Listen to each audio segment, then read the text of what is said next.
السلام علیکم ورحمۃ اللہ وبرکاتہ۔ تیسرا پارہ شروع کرتی ہوں اللہ کے نام سے جو بے انتہا مہربان نہایت رحم فرمانے والا ہے۔ تلک الرسل فضلنا بعدهم علی بعد، یہ رسول ہم نے ان کو ایک دوسرے سے بڑھ چڑھ کر مرتبے عطا کیے، ہم نے ان میں سے بعض کو بعض پر فضیلت عطا کی۔ اللہ سبحانہ وتعالیٰ نے دنیا میں جتنی بھی چیزیں بنائی ہیں، اگر آپ ان میں غور و فکر کریں تو ہر قسم کی اشیاء میں سے بعض کو بعض پر فضیلت ہوتی ہے۔ عام انسانوں میں سے بھی آپ دیکھیے تو بعض لوگ دوسروں کے مقابلے میں زیادہ فضیلت رکھتے ہیں، کبھی علم کے اعتبار سے، کبھی مال کے اعتبار سے، کبھی حسن کے اعتبار سے، کبھی کسی خاص علاقے میں ہونے کے اعتبار سے، خاص مواقع کے ملنے کے اعتبار سے۔ تو یہ فضیلتیں متعدد اور مختلف وجوہات کی بنا پر ہوتی ہیں، اور یہ اللہ سبحانہ وتعالیٰ کی تقسیم ہے، اور اس میں اس کی خاص حکمتیں ہوتی ہیں۔ اس لیے جب اللہ سبحانہ وتعالیٰ ہمیں اپنے کسی خاص فضل سے نوازے تو اس پر اللہ کا شکر ادا کرنا چاہیے، اور جب دوسروں کو اللہ تعالیٰ فضل عطا کرے تو اس پر بھی راضی رہنا چاہیے، اور اس سے حسد اس اعتبار سے نہیں کرنا چاہیے کہ دوسرے کو یہ سب کچھ کیوں مل گیا، بلکہ اس کی خیر اور بھلائی اور خوبی کو یاد رکھنا چاہیے۔ جیسے ہم نے کل بھی پڑھا، وَلَا تَنْسَوُا الْفَضْلَ بَيْنَكُمْ، آپس میں ایک دوسرے کے ساتھ جو فضل ہے، ایک دوسرے کے ساتھ کی ہوئی خیر اور بھلائی ہے، اس کو نہ بھولو، یعنی دوسروں کی اچھائی پر ہی نظر رکھو۔ تو زندگی میں کچھ انسان ہم سے بڑا مرتبہ رکھتے ہیں، ان کے اس مرتبے کو تسلیم کرنا چاہیے۔ کوئی عمر میں ہم سے بڑا ہوتا ہے، کوئی علم میں بڑا ہوتا ہے، کوئی کسی اور رتبے اور مرتبے میں بڑا ہوتا ہے، جاہ میں بڑا ہوتا ہے۔ تو اللہ سبحانہ وتعالیٰ نے یہ مرتبے رکھے ہیں۔ اسی طرح جیسے ہم نے کل بھی پڑھا کہ مردوں کو عورتوں پر ایک فضیلت یا ایک درجہ حاصل ہے، تو اس درجے کو بھی مان لینا چاہیے، کیونکہ یہ اللہ تعالیٰ کی تقسیم ہے۔ جو اللہ کی تقسیم سے ناراض ہوتا ہے وہ اپنا ہی نقصان کرتا ہے، اور اس کی زندگی میں بے پناہ مشکلات ہوتی ہیں۔ جب ہم اللہ سبحانہ وتعالیٰ کے فیصلوں کو قبول کر لیتے ہیں اور ہر ایک کے مقام اور درجے کو قبول کر لیتے ہیں اور اس کے مطابق اس کو عزت اور رسپیکٹ دیتے ہیں، اسے ایکسیپٹ کر لیتے ہیں، تو اس سے ہماری اپنی ہی زندگی میں خیر و بھلائی ہوتی ہے، ہمارے اپنے ہی دل کو سکون اور قرار نصیب ہوتا ہے۔ اسی طرح ہم باقی چیزوں میں بھی دیکھتے ہیں، مثلا کتابوں میں سے قرآن مجید کو باقی تمام آسمانی کتابوں پر فضیلت حاصل ہے۔ اسی طرح راتوں میں سے سب سے زیادہ فضیلت والی رات کون سی ہے؟ لیلۃ القدر۔ دنوں میں سے فضیلت والا دن کون سا ہے؟ جمعۃ المبارک۔ اسی طرح مہینوں میں سے فضیلت والا مہینہ رمضان المبارک۔ تو عام زندگی میں بھی آپ دیکھیں گے کہ یہ درجوں کی تقسیم اللہ نے کی ہے، بعض چیزوں کو بعض پر فضیلت دی ہے۔ اسی طرح جو ہمارے دینی شاعر ہیں ان کو بھی شہروں میں سے سب سے بڑا فضیلت والا شہر مکہ المکرمہ ہے، گھروں میں سے سب سے معزز گھر اور مسجد بیت اللہ شریف ہے۔ تو ان جگہوں کی حرمت، ان شاعر کی حرمت اور ان کے مقام کو تسلیم کرنا یہ ہمارے ہی فائدے میں ہے۔ اسی طرح رسولوں کا معاملہ ہے، رسولوں کے بعد اسی طرح علماء دین کا معاملہ بھی ہوتا ہے۔ وَفَوْقَ كُلِّ ذِي عِلْمٍ عَلِيمٍ، ہر علم والے کے اوپر ایک اور علم والا ہوتا ہے۔ تو اس لیے اگر اللہ نے کسی کو ہم سے زیادہ علم دے رکھا ہے تو اس سے حسد نہیں کرنا چاہیے، بلکہ ہمیں بھی علم کو مزید بڑھانے کا شوق ہونا چاہیے۔ اسی طرح اللہ سبحانہ وتعالیٰ نے جس چیز کا یہاں پر ذکر کیا وہ یہ کہ ہم نے بعض رسولوں کو بعض پر فضیلت عطا کی، یعنی انہیں خاص خصوصیات سے نوازا۔ ان میں سے کوئی ایسا تھا جس سے اللہ تعالیٰ خود ہم کلام ہوئے، جیسے موسیٰ علیہ السلام اور رسول اللہ صلی اللہ علیہ وسلم سے معراج کے موقع پر اللہ تعالیٰ نے کلام فرمایا۔ کسی کو اس نے دوسری حیثیتوں سے بلند درجے دیے، اور آخر میں عیسیٰ ابن مریم کو روشن نشانیاں عطا کی اور روح پاک سے اس کی مدد کی۔ اگر اللہ چاہتا تو ممکن نہ تھا کہ ان رسولوں کے بعد جو لوگ روشن نشانیاں دیکھ چکے تھے وہ آپس میں لڑتے۔ تو بات یہ ہے کہ ہمیں تمام پیغمبروں کا احترام کرنا چاہیے، نبی صلی اللہ علیہ وسلم نے ہمیں یہی سکھایا ہے۔ لیکن عموماً انسانوں کے اندر کیا ہوتا ہے کہ جو جس کو اپنا لیڈر مانتا ہے، بڑا مانتا ہے، پھر اس کی محبت اور عقیدت میں دوسروں کے بارے میں جھگڑنا شروع کر دیتا ہے یا دوسروں کے مقام کو گرانے کی کوشش کرتا ہے۔ ہمیں اس چیز سے روکا گیا ہے۔ بحیثیت امت مسلمہ ہمیں پچھلی کتابوں پر بھی ایمان لانے کا حکم ہے، ہمیں تمام رسولوں پر ایمان لانے کا حکم ہے، اور ان کی جو خاص خاص خصوصیات ہیں ان کو بھی تسلیم کرنے کی ہمیں تاکید کی گئی ہے، تلقین کی گئی ہے، اور یہی ہمارا طرز عمل ہونا چاہیے۔ اور کسی کو دوسرے پر فضیلت دینے کا مطلب بعض اوقات یہ نہیں ہوتا کہ جس پہ فضیلت دی جا رہی ہے اس میں کوئی خیر و خوبی نہیں، اس کے اندر اپنی کوئی خاص خصوصیت ہوتی ہے، وہ اس خصوصیت کی بنا پر دوسرے سے ممتاز ہوتا ہے۔ تو ہر ایک کو اس کے مقام پر رکھنا ہی عدل و انصاف کی بات ہے۔ ان باتوں کو، ان فضیلتوں کو جھگڑے کی جگہ نہیں بنا لینا چاہیے، ان کی بنا پر آپس میں نہیں جھگڑنا چاہیے، یا فالوورز کو نہیں جھگڑنا چاہیے۔ یہ صرف ان کی خاص خصوصیت کو بتا کر دوسروں کو نیچا نہیں کرنا چاہیے۔ پھر فرمایا کہ اگر اللہ چاہتا تو ممکن نہ تھا کہ ان رسولوں کے بعد جو لوگ نشانیاں دیکھ چکے تھے وہ آپس میں لڑتے، مگر اللہ کی مشیت یہ نہیں تھی کہ وہ لوگوں کو جبراً اختلاف سے روکے۔ یعنی بعض اوقات ایک ہی پیغمبر کے فالوورز آپس میں بھی گروہ بندیاں کر لیتے ہیں اور آپس میں بھی جھگڑنے لگتے ہیں۔ جیسے آج آپ دیکھیے، ہم مسلمانوں کے اندر جتنے بھی گروہ، جتنے بھی فرقے ہیں، وہ سب کے سب اللہ تعالیٰ کو مانتے ہیں، رسول اللہ صلی اللہ علیہ وسلم کو مانتے ہیں، ان سے محبت کرتے ہیں، لیکن آپس میں جھگڑتے ہیں۔ تو اللہ سبحانہ وتعالیٰ چاہتے تو زبردستی اس اختلاف کو ختم کر دیتے، لیکن اللہ نے ایسا نہیں کیا، لوگوں کو آزادی دی ہے، اور یہی آزادی ان کا امتحان بن گئی ہے۔ اس وجہ سے انہوں نے باہم اختلاف کیا، یعنی اس آزادی کو استعمال کرتے ہوئے پھر کوئی ایمان لایا اور کسی نے کفر کیا۔ ہاں، اللہ چاہتا تو وہ ہرگز نہ لڑتے، مگر اللہ جو چاہتا ہے کرتا ہے۔ یعنی اللہ سبحانہ تعالیٰ کی مشیت یہی ہے کہ لوگوں کو اپنی رائے کے اظہار کا موقع دیا جائے اور انہیں اچھے برے کا فرق بتا کر پھر دیکھا جائے کہ وہ کرتے کیا ہیں۔ کسی بھی معاملے میں جھگڑا ناپسندیدہ چیز ہے، لیکن یاد رکھیے دین کے معاملے میں جھگڑا دین کی جڑ مونڈ دیتا ہے اور اس میں کوئی خیر نہیں ہوتی۔ دینی معاملات میں بھی آپ دیکھیے، خصوصاً فقہی معاملات میں لوگوں کے درمیان اختلافات ہوتے ہیں، اور وہ نقطہ نظر کے فرق سے بعض اوقات سمجھ کا لیول فرق ہوتا ہے اس بنا پر، لیکن اس کا یہ مطلب نہیں کہ اگر ہمیں ایک بات ایک طرح سے سمجھ آئی ہے اور دوسرے کو دوسری طرح سے، تو ہم اس کو گمراہ قرار دینے پہ تل جائیں، اور پھر اگر وہ ہماری رائے سے اتفاق نہ کرے تو ہم اس سے لڑنے جھگڑنے لگ جائیں اور اس کو برا بھلا کہنے لگے اور لوگوں کو اس سے روکنے لگے۔ اس سے انتشار پھیلتا ہے، امت کی وحدت پارا پارا ہوتی ہے۔ لہٰذا اگر آپ دین کی ایک بات کو ایک طریقے سے سمجھیں اور اس پر عمل کرنا چاہتے ہیں تو کریں، اپنے نقطہ نظر کی بنیاد دلیل پر رکھیں اور اپنی دلیل آپ دوسروں کو بھی بتائیں، لیکن اگر کوئی اس کو تسلیم نہیں کرتا تو اس کو اس کے حال پر چھوڑ دیں، اس کا معاملہ اللہ کے ساتھ ہے۔ ہمیں اس کے ساتھ لڑ جھگڑ کر خود کو بد اخلاقی کا مرتکب کرنے کی ضرورت نہیں، اور اپنے نیک اعمال کو ضائع کرنے کی، کیونکہ اس سے برکتیں اٹھ جاتی ہیں۔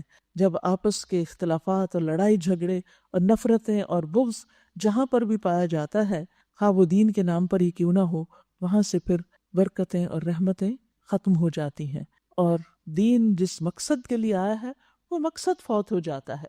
پھر فرمایا یا ایھا الذین آمنوا، اے لوگو جو ایمان لائے ہو، انفقوا مما رزقناکم من قبل ان یأتی یوم لا بیع فیہ ولا خلۃ ولا شفاعہ۔ اے لوگو جو ایمان لائے ہو، جو کچھ مال و متاع ہم نے تمہیں بخشا ہے، جو بھی رزق ہم نے تمہیں دیا ہے، اس میں سے خرچ کرو۔ پہلے پارے میں بھی ہمیں کیا کہا گیا تھا؟ وَمِمَّا رَزَقْنَاهُمْ يُنْفِقُونَ، کہ اس میں سے جو ہم نے انہیں رزق دیا وہ خرچ کرتے ہیں۔ یہاں پر ایمان والوں کو براہ راست خطاب کر کے کہا جا رہا ہے کہ خرچ کرو، صدقہ کرو، زکوٰۃ بھی اور صدقات بھی، خیرات بھی، جہاں جہاں جس جس چیز کی ضرورت ہو اور جس کا تقاضا ہو خرچ کرتے رہو۔ من قبل ان یأتی یوم، اس سے پہلے کہ وہ دن آ جائے۔ کون سا دن؟ قیامت کا دن۔ کیسا ہے وہ دن؟ لا بیع فیہ، جس میں کوئی تجارت نہ ہوگی، خرید و فروخت نہ ہوگی، ولا خلۃ، اور نہ ہی کوئی گہری دوستی، ولا شفاعۃ، اور نہ کسی کی سفارش کام آئے گی۔ یعنی دنیا میں جب انسان کسی مصیبت میں پڑتا ہے، کسی مصیبت کا شکار ہوتا ہے، تو پھر انسان کو یا تو اس کا مال کام آتا ہے، مال سے فائدہ پہنچتا ہے، جو اس نے تجارت کی ہوتی ہے اس سے جو اس کو فائدے حاصل ہوتے ہیں یا اس کے کانٹیکٹس ہوتے ہیں، وہ ساتھی دوست مل جل کر اس کو بچاتے ہیں۔ ولا خلۃ، لیکن وہاں تو ایسے ساتھی بھی کام نہ آئیں گے، کوئی دوستی کام نہ آئے گی۔ اور خلہ عام دوستی کو نہیں کہتے، خاص دوستی کو کہتے ہیں، خلیل سے ہے یہ۔ ولا شفاعۃ، اور نہ ہی کوئی سفارش کام آئے گی۔ کیونکہ دنیا میں جب انسان مشکل میں گرفتار ہوتا ہے تو پھر بڑوں کی سفارش کرواتا ہے، تو وہاں کوئی بڑا کسی کے کام نہیں آئے گا۔ والکافرون هم الظالمون، اور انکار کرنے والے ہی دراصل ظالم ہیں۔ یہ نہیں کہا گیا جو ظالم ہے وہ کافر ہیں، فرمایا جو انکار کرنے والے ہوتے ہیں وہی ظلم کرتے ہیں۔ انکار کس چیز کا؟ کفر دو طرح کا ہوتا ہے، ایک کفر اکبر اور ایک کفر اصغر۔ کفر اکبر کیا ہے؟ اللہ کا انکار، رسولوں کا انکار، آخرت کا انکار، یعنی ایمانیات میں سے کسی چیز کا انکار انسان کو کفر اکبر تک پہنچا دیتا ہے، ملت اسلام سے خارج کر دیتا ہے۔ لیکن بعض اوقات یہ انکار اطاعت میں بھی ہوتا ہے کہ اللہ کی بات ماننے سے انکار۔ تو یاد رکھیے کہ جو کفر اکبر کا مرتکب ہوتا ہے وہ بھی اپنے اوپر ظلم کرتا ہے، کیونکہ اللہ ہی نے تو سب کچھ دیا، یہ زندگی اللہ نے دی، رزق وہ دے رہا ہے، ہر طرح کی نعمتیں اس نے دی، اور پھر انسان اسی کو ماننے سے انکار کر دے، اس کی عبادت سے انکار کر دے، بہت بڑا ظلم ہے۔ ظلم ہوتا ہے نا کسی کو اس کے حق سے محروم کرنا، تو یہ اللہ کا حق نہ دینا دراصل ظلم ہے، لیکن یہ ظلم انسان کے اپنے اوپر پلٹتا ہے۔ پھر اسی طرح یہ ہے کہ جب اللہ سبحانہ و تعالیٰ کسی کام کے کرنے کا حکم دے تو ہمارا فرض کیا بنتا ہے کہ وہ کام کر لے، اور جو اس سے انکار کرے، مثلاً اگر کوئی زکوٰۃ دینے سے انکار کرتا ہے تو وہ کس پر ظلم کرتا ہے؟ غریبوں پر بھی کرتا ہے، ان حقداروں پر بھی کرتا ہے کہ جن کا حق ہے زکوٰۃ، اور اس کے ساتھ ساتھ وہ اپنے آپ پر بھی ظلم کرتا ہے۔ والکافرون هم الظالمون، اللہ کے احکامات سے انکار کرنے والے دراصل ظلم کرنے والے لوگ ہوتے ہیں، چاہے حقوق العباد میں کوئی کمی کر رہے ہوں یا حقوق اللہ میں کوئی کمی کر رہے ہوں، یہ دراصل ظلم ہی کی قسم ہے اور انسان اپنے آپ ہی کو نقصان دیتا ہے۔ پھر اس کے بعد قرآن مجید کی سب سے عظیم آیت آ رہی ہے جس کو کہتے ہیں آیت الکرسی، کیونکہ اس میں کرسی کا لفظ آیا ہے۔ آیت الکرسی اللہ سبحانہ و تعالیٰ کا بہترین تعارف ہے۔ اللہ لا الہ الا هو الحی القیوم لا تأخذہ سنۃ ولا نوم لہ ما فی السماوات وما فی الارض من ذا الذی یشفع عنده الا بإذنہ يعلم ما بين أيديهم وما خلفهم ولا يحيطون بشيء من علمه إلا بما شاء وسع كرسيه السماوات والأرض ولا يؤوده حفظهما وهو العلي العظيم۔ بہت ہی خوبصورت آیت ہے۔ اللہ سبحانہ وتعالیٰ فرماتے ہیں اللہ نہیں کوئی الہ، نہیں کوئی معبود حقیقی مگر وہی، وہ زندہ ہے، وہ قائم رکھنے والا ہے، نہ وہ سوتا ہے نہ اسے اونگ لگتی ہے، زمین اور آسمانوں میں جو کچھ ہے اسی کا ہے، کون ہے جو اس کی جناب میں اس کی اجازت کے بغیر سفارش کر سکے؟ جو کچھ بندوں کے سامنے ہے اسے بھی وہ جانتا ہے، اور جو کچھ ان سے اوجھل ہے اس سے بھی واقف ہے، اور اس کی معلومات میں سے کوئی چیز ان کی گرفت ادراک میں نہیں آ سکتی الا یہ کہ کسی چیز کا علم وہ خود ہی ان کو دینا چاہے۔ وسع کرسیہ السماوات والارض، اور اس کی کرسی آسمان و زمین پر شائع ہوئی ہے۔ ولا یؤودہ حفظہما، اور نہیں تھکاتی اس کو ان دونوں کی یعنی آسمان و زمین کی حفاظت۔ وہو العلی العظیم، اور وہ بلند ہے، بہت عظمت والا ہے، بہت بڑا ہے۔ حضرت ابی سے روایت ہے کہ نبی صلی اللہ علیہ وسلم نے ان سے ایک مرتبہ پوچھا کہ اللہ کی کتاب میں سب سے عظیم آیت کون سی ہے؟ انہوں نے کہا کہ اللہ اور اس کا رسول ہی زیادہ جانتے ہیں۔ یہ صحابہ کا ایک طریقہ تھا ادب کا، احترام کا۔ بعض اوقات انہیں جواب آتا بھی ہوتا تھا تو وہ آپ سے آگے بڑھ چڑھ کر نہیں بولتے تھے، وہ اس بات کا انتظار کرتے تھے کہ آپ خود کیا فرماتے ہیں، لیکن آپ نے یہ سوال کئی مرتبہ دہرایا تو حضرت ابی ابن کعب نے کہا کہ آیت الکرسی۔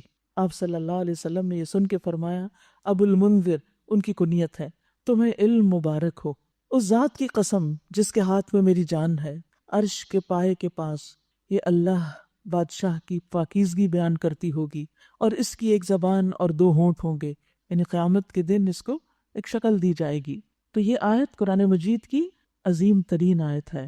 اس کے پڑھنے کے کچھ مقامات ہیں، کچھ مواقع ہیں کہ کہاں کہاں اس کو پڑھنا چاہیے۔ سب سے پہلے ہر فرض نماز کے بعد جو ہی سلام پھیرے بات کیے بغیر آیت الکرسی پڑھیں۔ رسول اللہ صلی اللہ علیہ وسلم نے فرمایا جو شخص ہر فرض نماز کے بعد آیت الکرسی پڑھے اس کو موت کے علاوہ کوئی چیز جنت میں جانے سے نہیں روک سکتی۔ پھر اسی طرح صبح و شام اس کو پڑھنا چاہیے، کیونکہ جو شخص اس کو صبح شام پڑھتا ہے وہ جنات سے محفوظ رہے گا۔ محمد بن ابی ابن کعب اپنے والد سے روایت کرتے ہیں کہ ان کے کھجوروں کے کھلیان تھے اور وہ اس میں کمی دیکھ رہے تھے کہ کھجوریں کم ہوتی جا رہی ہیں۔ تو ایک رات انہوں نے چور کو پکڑ لیا جو جانور سے مشابہ ایک نو عمر لڑکا تھا۔ انہوں نے اس کو سلام کیا تو اس نے جواب دیا۔ انہوں نے کہا تم کون ہو، جن یا انسان؟ اس نے کہا میں جن ہوں۔ انہوں نے کہا اپنا ہاتھ میری طرف بڑھاؤ، تو اس نے ہاتھ بڑھایا۔ اس کا ہاتھ کتے کے ہاتھ کی طرح تھا اور اس کے بال کتے کے بال کی طرح تھے۔ انہوں نے پوچھا کیا جنوں کی تخلیق اس طرح ہوتی ہے، یعنی جن اس طرح کے ہوتے ہیں؟ اس نے کہا جن یہ جانتے ہیں کہ جنوں میں مجھ سے زیادہ شدید اور کوئی نہیں، یعنی یہ نہیں کہا کہ سب جن اس طرح کے ہیں، بلکہ کہا کہ میں بہت شدید جن ہوں، یعنی اس کی تخلیق اس طرح کی ہے۔ انہوں نے کہا تم میرے پاس کیوں آئے ہو؟ اس نے کہا ہمیں خبر ملی ہے کہ تم صدقہ کرنا بہت پسند کرتے، تو ہم تمہارے کھانے میں سے اپنا حصہ لینے آئے ہیں۔ انہوں نے کہا کیا چیز تم سے بچا سکتی ہے؟ اس نے کہا وہ آیت جو سورۃ البقرہ میں ہے، اللہ لا الہ الا هو الحی القیوم، جو کوئی اسے رات کو پڑھے گا وہ صبح تک ہم سے پناہ میں رہے گا، جنوں سے محفوظ رہے گا، اور جو صبح پڑھے گا وہ رات تک ہم سے پناہ میں رہے گا، یعنی جنات اس پر اثر نہیں کر سکتے۔ اس کی پابندی کرنا بہت ضروری ہے اور بچوں کو بھی اس کی پابندی سکھا دیں۔ پھر جب صبح کو انہوں نے اس بات کا ذکر نبی صلی اللہ علیہ وسلم سے کیا تو آپ نے فرمایا اس خبیث نے سچ کہا، یعنی بات اس کی درست ہے۔ اسی طرح رات کے وقت سوتے وقت آیت الکرسی لازم پڑھنی چاہیے۔ ابو ہریرہ کہتے ہیں کہ رسول اللہ صلی اللہ علیہ وسلم نے مجھے صدقہ فطر کی حفاظت کے لیے مقرر کیا، تو ایک آنے والا میرے پاس آیا اور دونوں ہاتھ بھر کے غلہ لینے لگا، تو میں نے اسے پکڑ لیا اور کہا کہ میں تجھے رسول اللہ صلی اللہ علیہ وسلم کے پاس لے چلوں گا۔ پھر انہوں نے پوری حدیث بیان کی اور اس کے آخر میں یہ تھا کہ پھر اس نے کہا کہ جب تم اپنے بستر پر سونے کے لیے جاؤ، یعنی بستر پر جاؤ، لیٹتے ہی آیت الکرسی پڑھ لو، اللہ کی طرف سے تم پر مسلسل ایک نگران مقرر رہے گا، یعنی مفت کا باڈی گارڈ، اور شیطان صبح تک تمہارے پاس بھی نہ پھٹکے گا۔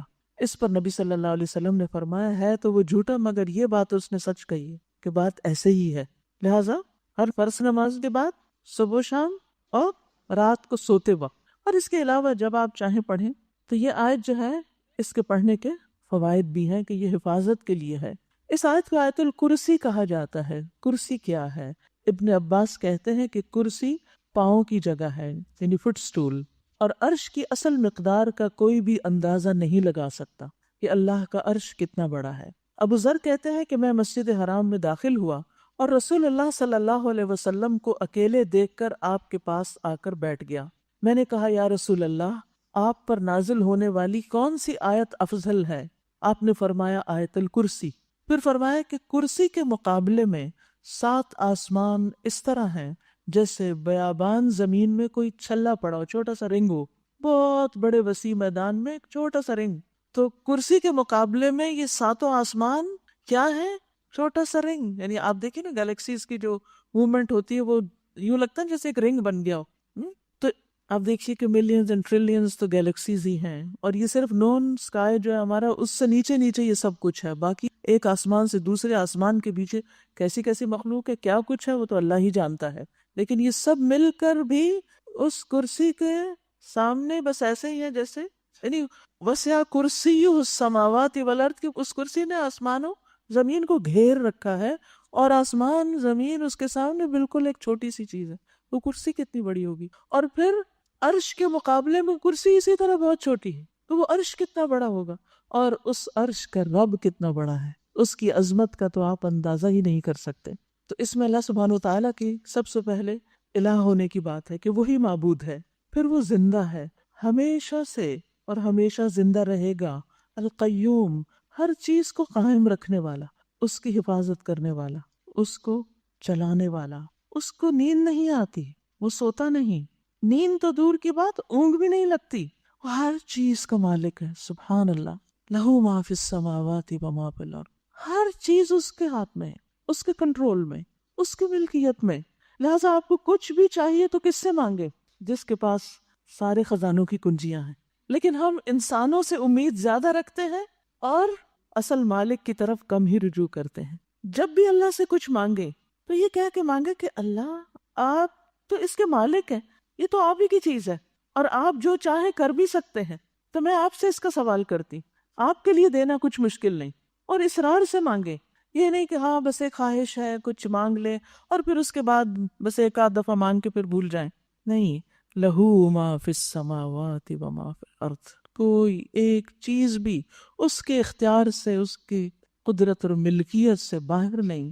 من ذا الذی یشفع عنده الا باذنہ، اس کی جناب میں اس کی اجازت کے بغیر سفارش کون کر سکتا؟ کون ہے جو کر سکے؟ کسی کو دم مارنے کی اجازت نہیں، مگر جس کو وہ اجازت دے وہ سفارش کرے گا. تو سفارش برحق ہے لیکن ہر ایک کے لیے نہیں. اور اس کے علم کی وسعتیں کیا ہے؟ یعلم ما بین ایدیہم وما خلفہم، وہ جانتا ہے جو لوگوں کے سامنے ہے اور جو ان کے پیچھے. سامنے کیا ہے؟ یہ دنیا، اور پیچھے کیا ہے؟ آخرت. آخرت میں کس کا کیا ٹھکانہ ہے اللہ کو پتا ہے، یہ اس کے علم میں ہے. ہمیں نہیں پتا کہ ہمارے ساتھ کیا ہوگا اور ہم کہاں جائیں گے، لیکن اس کے علم میں ہے. اور باقی بھی تمام چیزوں کا علم، وَلَا يُحِيطُونَ بِشَيْءٍ مِّنْ عِلْمِهِ إِلَّا بِمَا شَاءَ، اور وہ اس کے علم کا احاطہ کر ہی نہیں سکتے مگر جو وہ چاہے. چھوٹی سے چھوٹی چیز کے بارے میں بھی کسی انسان کا، کسی مخلوق کا علم پرفیکٹ نہیں. انسانی جسم کی سب سے چھوٹی اکائی سیل، انسان خود اعتراف کر رہا ہے کہ ابھی تو وہ ایک سیل کو بھی پوری طرح نہیں جان سکا. کہاں پوری باڈی کو جاننا کہ یہ کس طرح کام کرتی ہے.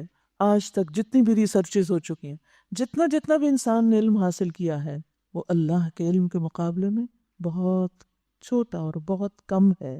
بس انسان علم کی صرف اس حد تک جا سکتا ہے جہاں تک اللہ چاہتا ہے.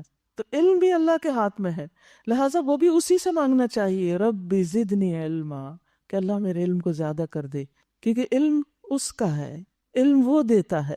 اور پھر وسع کرسیہ السماوات والارض، اس کی کرسی آسمان و زمین کو گھیرے ہوئے ہے.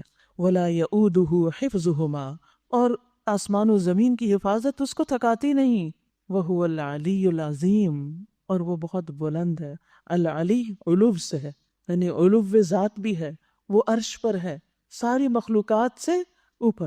اور اس لیے یہ کہنا کہ اللہ تعالیٰ ہر چیز کے اندر ہے، یہ غلط ہے، کیونکہ اللہ اپنے عرش پر ہی ہے اور وہی مقام اس کو زیب دیتا ہے. العظیم، بہت عظمت والا ہے کہ اس سے زیادہ عظیم اور کوئی بھی نہیں. لہٰذا ہمارے دل میں اسی کی محبت اور اسی پر اعتماد اور یقین اور توکل اور اسی کی بڑائی ہونی چاہیے. جب کسی بھی چیز کی بڑائی دل میں آنے لگے تو فوراً سوچیں کہ سب سے بڑی عظمت تو اللہ کی ہے. پھر فرمایا لا اکراہ فی الدین، دین کے معاملے میں کوئی زور زبردستی نہیں، صحیح بات غلط خیالات سے الگ کر دی گئی ہے.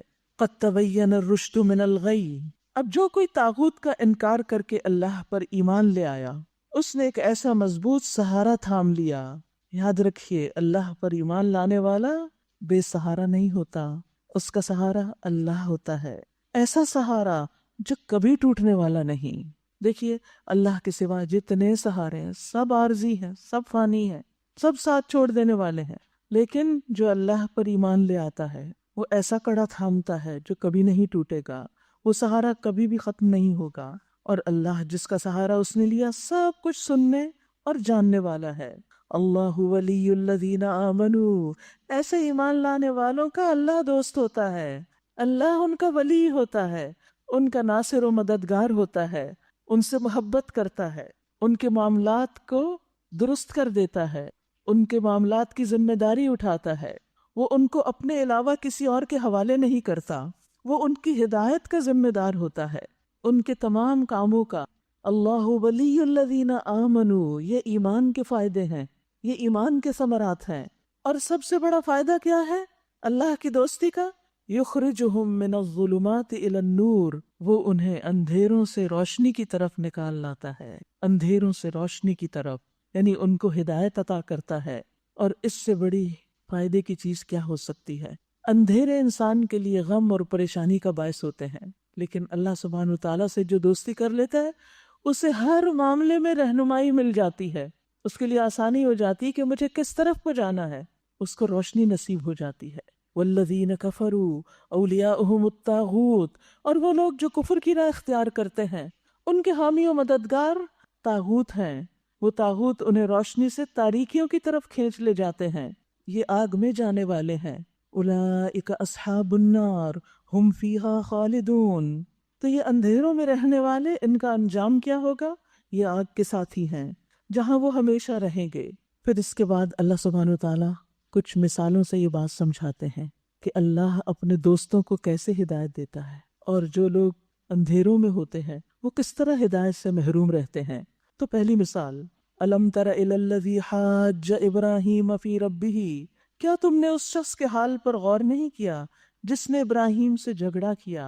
جھگڑا اس بات پر کہ ابراہیم کا رب کون ہے، اور اس بنا پر کہ اس شخص کو اللہ نے حکومت دے رکھی تھی۔ نمرود کی طرف اشارہ ہے جس نے ابراہیم علیہ السلام سے مناظرہ کیا۔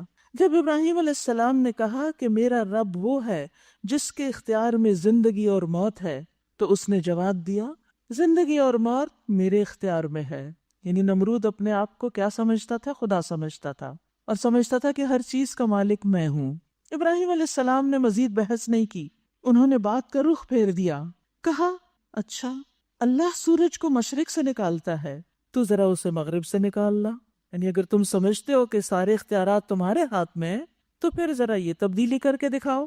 یہ سن کر وہ جس نے کفر کیا تھا وہ حیران ہو گیا، لاجواب ہو گیا، لیکن اس دلیل کے سامنے آنے کے باوجود ہدایت نہیں پائی۔ کیوں؟ اس لیے کہ واللہ لا یہدی القوم الظالمین، اللہ ظالم قوم کو ہدایت نہیں دیتا، ظالموں کو ہدایت نہیں دیتا، ظالموں کو ہدایت نہیں ملتی۔ یہ ظالم کون ہے؟ جو حق دیکھ کر بھی آنکھیں بند کر لیں، حق بات سن کر اپنے کان بند کر لیں، تو پھر کیا ہوتا ہے؟ ختم اللہ علی قلوبہم وعلی سمعہم وعلی ابصارہم غشاوہ وَلَهُمْ عَذَابٌ عَظِيمٌ۔ یاد رکھیے اللہ نے انسان کو فطرت پر پیدا کیا ہے، لیکن انسان اپنی خواہشات، اپنے دشمن شیطان کے ورغلاوے اور دنیا کی محبت، ان سب چیزوں میں گرفتار ہو کر بعض اوقات جہالت میں ڈوب جاتا ہے، اندھیروں میں ڈوب جاتا ہے، اور حق کو دیکھ نہیں پاتا، سمجھ نہیں پاتا، اور اسے قبول نہیں کرتا۔ ایسا شخص اپنے آپ پر خود ظلم کرتا ہے، اور ظلم کرنے والا پھر ہدایت سے محروم ہو جاتا ہے۔ دوسری مثال، او کالذی مر علی قریۃ، یا پھر مثال کے طور پر اس شخص کو دیکھو جس کا گزر ایک ایسی بستی پر ہوا جو اپنی چھتوں پر اوندھی گری پڑی تھی۔ اس نے کہا یہ آبادی جو ہلاک ہو چکی ہے، اسے اللہ کس طرح دوبارہ زندگی بخشے گا؟ اس پر اللہ نے اس کی روح قبض کر لی، یعنی اس کو سمجھ نہیں آئی کہ وہ قیامت کے دن کیسے ہوگا، یہ سب دوبارہ کیسے جی اٹھیں گے۔ آخرت پر ایمان کے بارے میں اس کے دل میں ایک وسوسہ سا آ گیا، تو اللہ سبحانہ وتعالیٰ نے اس کو مار دیا، اور وہ 100 سال تک مردہ پڑا رہا۔ پھر اللہ نے اسے دوبارہ زندگی بخشی اور اس سے پوچھا بتاؤ کتنی مدت پڑے رہے ہو؟ اس نے کہا 1 دن یا چند گھنٹے۔ فرمایا تم 100 سال اسی حالت میں رہے ہو، اب ذرا اپنے کھانے اور پانی کو دیکھو، اس میں ذرا تبدیلی نہیں ہوئی۔ کھانا تو تھوڑی دیر کے بعد باسی ہونے لگتا ہے، لیکن اللہ تعالیٰ کے حکم سے ہی سب کچھ ہوتا ہے نا، اور اگر اللہ کھانے کو حکم دے کہ تم باسی نہ ہو تو وہ نہیں ہوگا، تو ویسے ہی تر و تازہ رہے گا، کیونکہ اصل حکم تو اللہ ہی کا ہے۔ پھر فرمایا کہ دوسری طرف ذرا اپنے گدھے کو بھی دیکھو کہ اس کا پنجر تک بسیدہ ہو رہا ہے، یعنی وہ بالکل مر کے ختم ہو چکا ہے، اور یہ ہم نے اس لیے کیا ہے کہ ہم تمہیں لوگوں کے لیے ایک نشانی بنا دینا چاہتے ہیں۔ پھر دیکھو کہ ہڈیوں کے اس پنجر کو ہم کس طرح اٹھا کر گوشت پوست اس پر چڑھاتے ہیں۔ اس طرح جب حقیقت اس کے سامنے بالکل نمایاں ہو گئی تو اس نے کہا میں جانتا ہوں اللہ ہر چیز پر قدرت رکھتا ہے، اللہ سب کچھ کر سکتا ہے۔ تو آپ دیکھیے کہ اس شخص کے ذہن میں ایک خیال آیا تھا، ایک ڈاؤٹ آیا تھا، تو اس پر اس کی پکڑ ہو گئی، لیکن چونکہ وہ بات کو سمجھنا چاہتا تھا، ہدایت پانا چاہتا تھا، تو اللہ تعالیٰ نے اس کو بھی ہدایت دی اور اس کے ذریعے بے شمار لوگوں کو اس کو مثال بنا دیا، اور وہ مثال قرآن میں رکھ دی، اور آج ہم بھی اس سے ہدایت پا رہے ہیں۔ تو ہمیں اپنے دل میں آنے والے خیالات پر بھی نظر رکھنی چاہیے۔ ہم میں سے ہر ایک کے اندر وسوسے آتے ہیں، یہ قدرتی سی بات ہے، ان کو جگہ نہیں دینی چاہیے، ان کو نکالنے کی کوشش کرنی چاہیے۔ ایاک نستعین کتاب میں وہ دعائیں جمع کر دی گئی ہیں جو وسوسوں سے بچاؤ کا ذریعہ ہیں، کیونکہ بعض لوگ بعض اوقات بہت بیمار بھی ہو جاتے ہیں کچھ وسوسوں کے بار بار آنے کی وجہ سے، اور کبھی کبھی دین کے بارے میں، کسی حکم کے بارے میں کوئی شک و شبہ آنے لگتا ہے، تو یہ شک جو ہے اس کو دل میں جگہ نہیں پکڑنی چاہیے، ورنہ دل بیمار ہو جائے گا۔ فی قلوبہم مرض، انسان منافقت کی حدوں کو جا چھونے لگے گا، بلکہ اس میں پڑ ہی جائے گا۔ اس لیے اپنے ایمان کی حفاظت کے لیے ضروری ہے کہ انسان اللہ سے رجوع کرے۔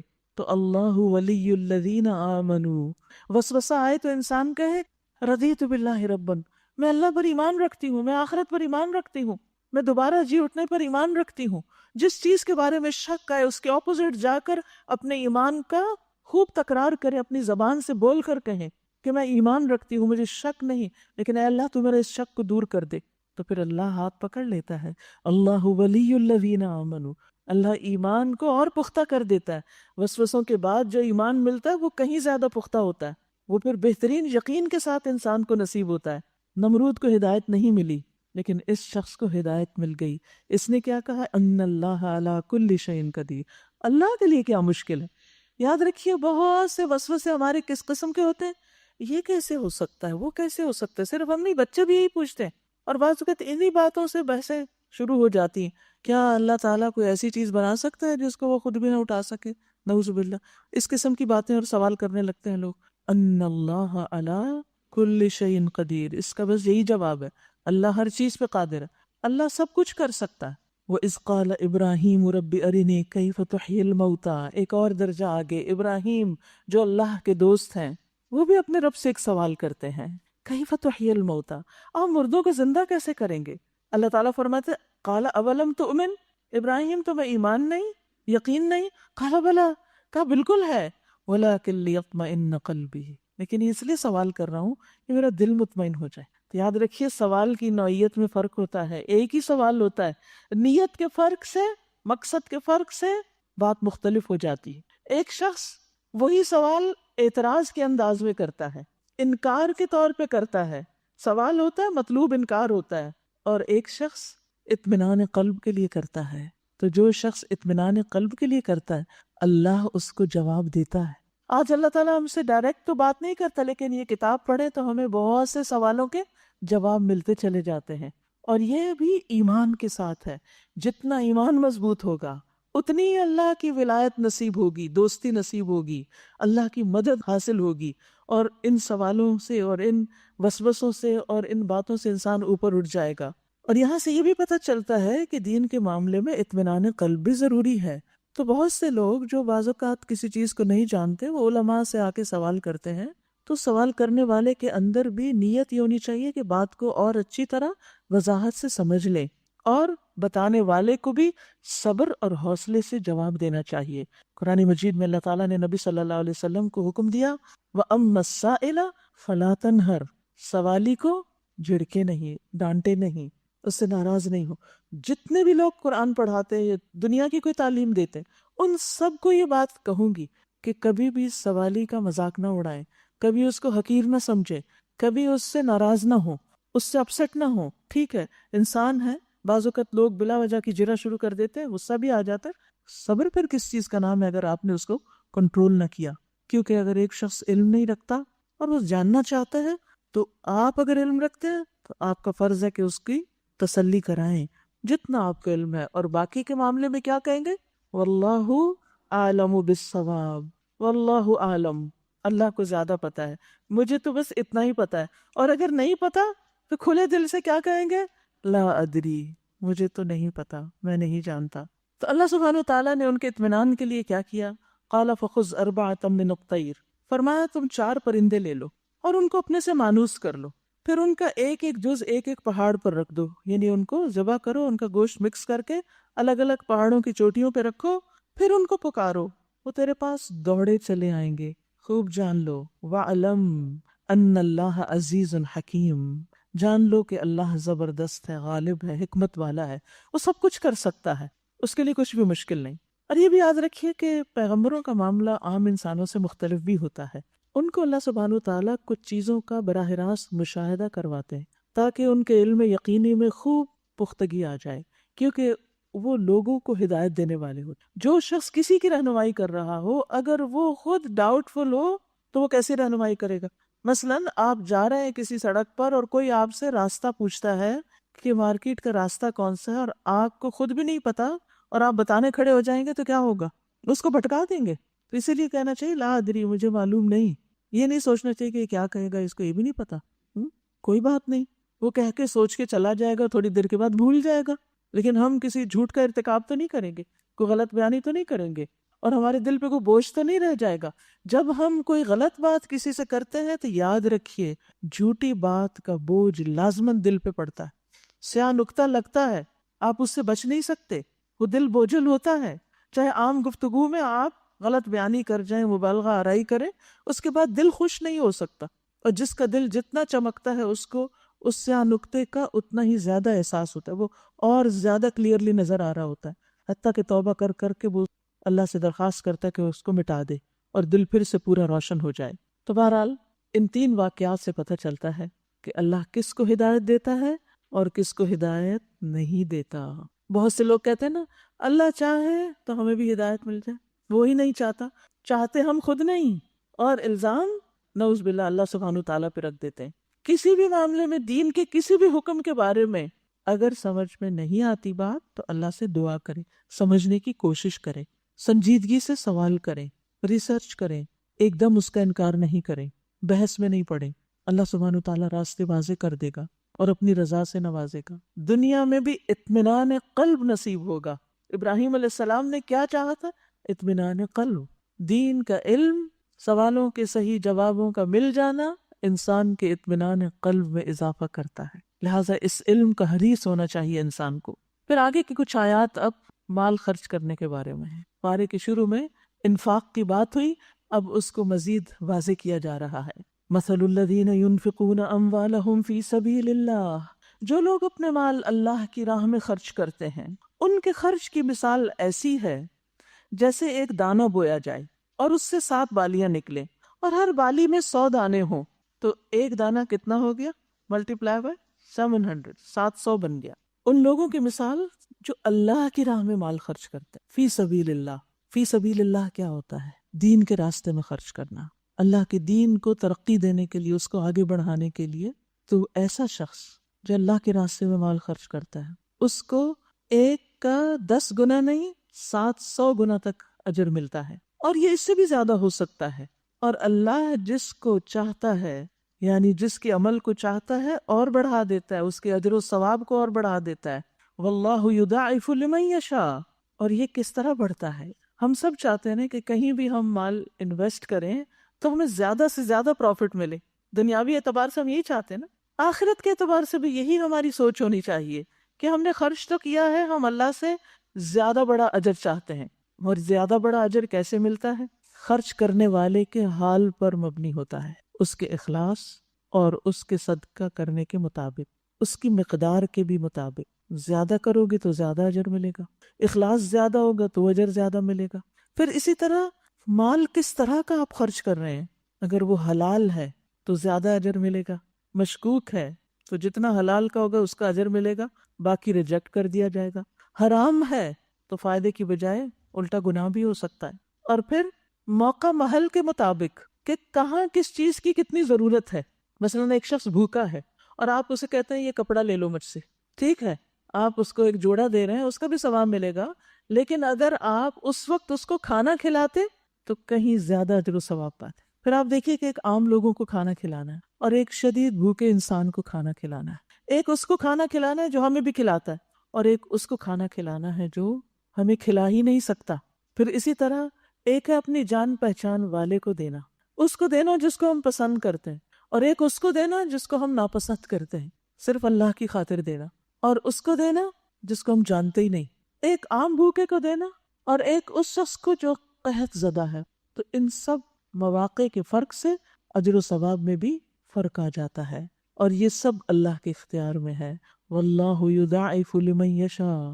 یاد رکھیے غزوہ تبوک کے موقع پر ایک مٹھی خرچ کرنے والا کھجوروں کی اللہ کی راہ میں دینے والا اس سارے مال دینے والوں سے آگے نکل گیا جن کے پاس بہت کچھ تھا، اور انہوں نے دیا. اس کے پاس بس اتنا ہی تھا. تو اس نسبت کا بھی اندازہ کیجئے کہ آپ کے پاس کتنا، اور اس میں سے آپ کیا خرچ کر رہے ہیں. ایک کے پاس ملینز ہے، اگر اس میں سے وہ 1 لاکھ دے دیتا ہے تو کوئی بڑی بات نہیں، لیکن جس کے پاس 1 لاکھ ہے اس میں سے اگر وہ 1000 دیتا ہے تو اس کے لیے بڑی بات ہو جاتی. تو یہ ساری کیلکولیشن تو صرف اللہ سبحانہ تعالیٰ ہی کر سکتا ہے. لیکن یہ یاد رکھیے کہ ہر نیکی کا اجر کم از کم 10 گنا تو ہے ہی، اور پھر 700 گنا تک بھی، جیسے اس مثال میں بتایا گیا. اللہ عز و جل فرماتا ہے جو شخص نیکی کا ایک عمل کرتا ہے تو اسے اس کے مثل 10 گنا زیادہ بدلہ ملے گا، اور میں اس میں مزید اضافہ بھی کر دوں گا، یعنی 10 گنا دوں گا یا اور اضافہ کر دوں گا، اور جو شخص گناہ کا ایک عمل کرتا ہے تو اس کا بدلہ اسی کے برابر ہوگا، یا میں اسے معاف بھی کر سکتا ہوں۔ اور پھر یاد رکھیے کہ صدقے کو اللہ سبحانہ تعالیٰ رکھ نہیں دیتے، اجر بھی دیتے اور اس کو بڑھاتے بھی ہیں۔ اللہ کے ہاں وہ پرورش پاتا ہے۔ رسول اللہ صلی اللہ علیہ وسلم نے فرمایا، جس نے پاک کمائی میں سے ایک کھجور کے برابر صدقہ کیا اور اللہ صرف پاک کمائی قبول کرتا ہے تو بے شک اللہ اس کو اپنے دائیں ہاتھ میں لیتا ہے، پھر اس کو صدقہ کرنے والے کے لیے پالتا ہے، جس طرح تم میں سے کوئی اپنے پچھیرے کو پالتا ہے، یہاں تک کہ وہ صدقہ پہاڑ کے برابر ہو جاتا ہے۔ ایک کھجور ملٹیپلائی ہوتی ہوتی گرو کرتی کرتی کرتی کرتی پہاڑ جتنی بن گئی، یعنی آخرت میں انسان جائے گا تو دی تو ایک کھجور تھی لیکن اجر پہاڑ جتنا وہاں اس کو ملے گا۔ لہٰذا ہمیں اللہ سے سودا کرنا چاہیے، اخلاص کے ساتھ اللہ کی خاطر اپنا مال خرچ کرنا چاہیے۔ پھر آپ دیکھیے کہ ہم اپنی ذاتی ضروریات میں بھی خرچ کرتے ہیں، اور کبھی اس طرح بھی خرچ کرتے ہیں کہ ہمیں کوئی مصیبت آئی ہوتی ہے تو اس کو ٹالنے کے لیے یا اپنی پروٹیکشن کے لیے خرچ کرتے ہیں۔ یہ سب بھی اچھی بات ہے، ضرور کرنا چاہیے، لیکن دین کے لیے خرچ کرنا۔ اب مثال کے طور پر آپ دیکھیے کہ جنہوں نے یہ بلڈنگ بنائی، جنہوں نے اس جگہ کو خریدا اور اس میں حصہ ڈالا، مجھے یاد ہے کہ اس وقت ایک مسلح کی قیمت ہم نے بانٹی تھی، نماز پڑھنے کی جگہ کی قیمت 25,000 تقریباً بنتی تھی، اور کچھ لوگوں نے اکیلے اور کچھ نے مل کر وہ سب خریدی، تو الحمدللہ وہ جگہ آ گئی، حالانکہ بہت مہنگی جگہ تھی۔ پھر اس کے بعد تعمیر کا مرحلہ آیا تو لوگوں نے اپنے زیورات ڈالے، کسی نے کچھ ڈالا، کسی نے کچھ، اور الحمدللہ اللہ نے ان سب کا دیا قبول کیا، تو آج ہم اس چھت کے نیچے بیٹھ کر اس زمین پر جو کسی نہ کسی کے حصے کی ہے نا، اس نے خریدی ہوئی ہے، وہ دنیا میں اس کے نام نہیں لگی لیکن اللہ کے ہاں اس کا ریکارڈ موجود کہ کون کس کے حصے پہ بیٹھ کے اس وقت قرآن سن رہا ہے اور یہ پڑھا جا رہا۔ تو یہ خرچ کرنا جو ہوتا ہے یہ فی سبیل اللہ ہوتا ہے۔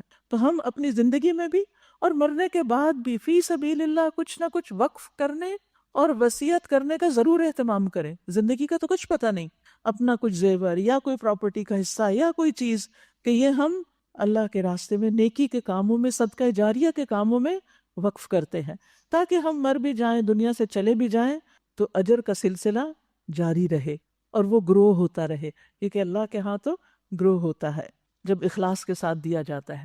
فرمایا ثم لا يتبعون ما انفقوا منا ولا اذى، پھر یہ لوگ اپنے مال اللہ کی راہ میں خرچ کرتے اور خرچ کر کے احسان نہیں جتاتے اور نہ دکھ دیتے ہیں، یعنی باتیں نہیں بناتے اس پر، ان کا اجر ان کے رب کے پاس ہے اور ان کے لیے کسی رنج اور خوف کا موقع نہیں۔ ایسے لوگ رنج اور غم سے آزاد ہو جائیں گے۔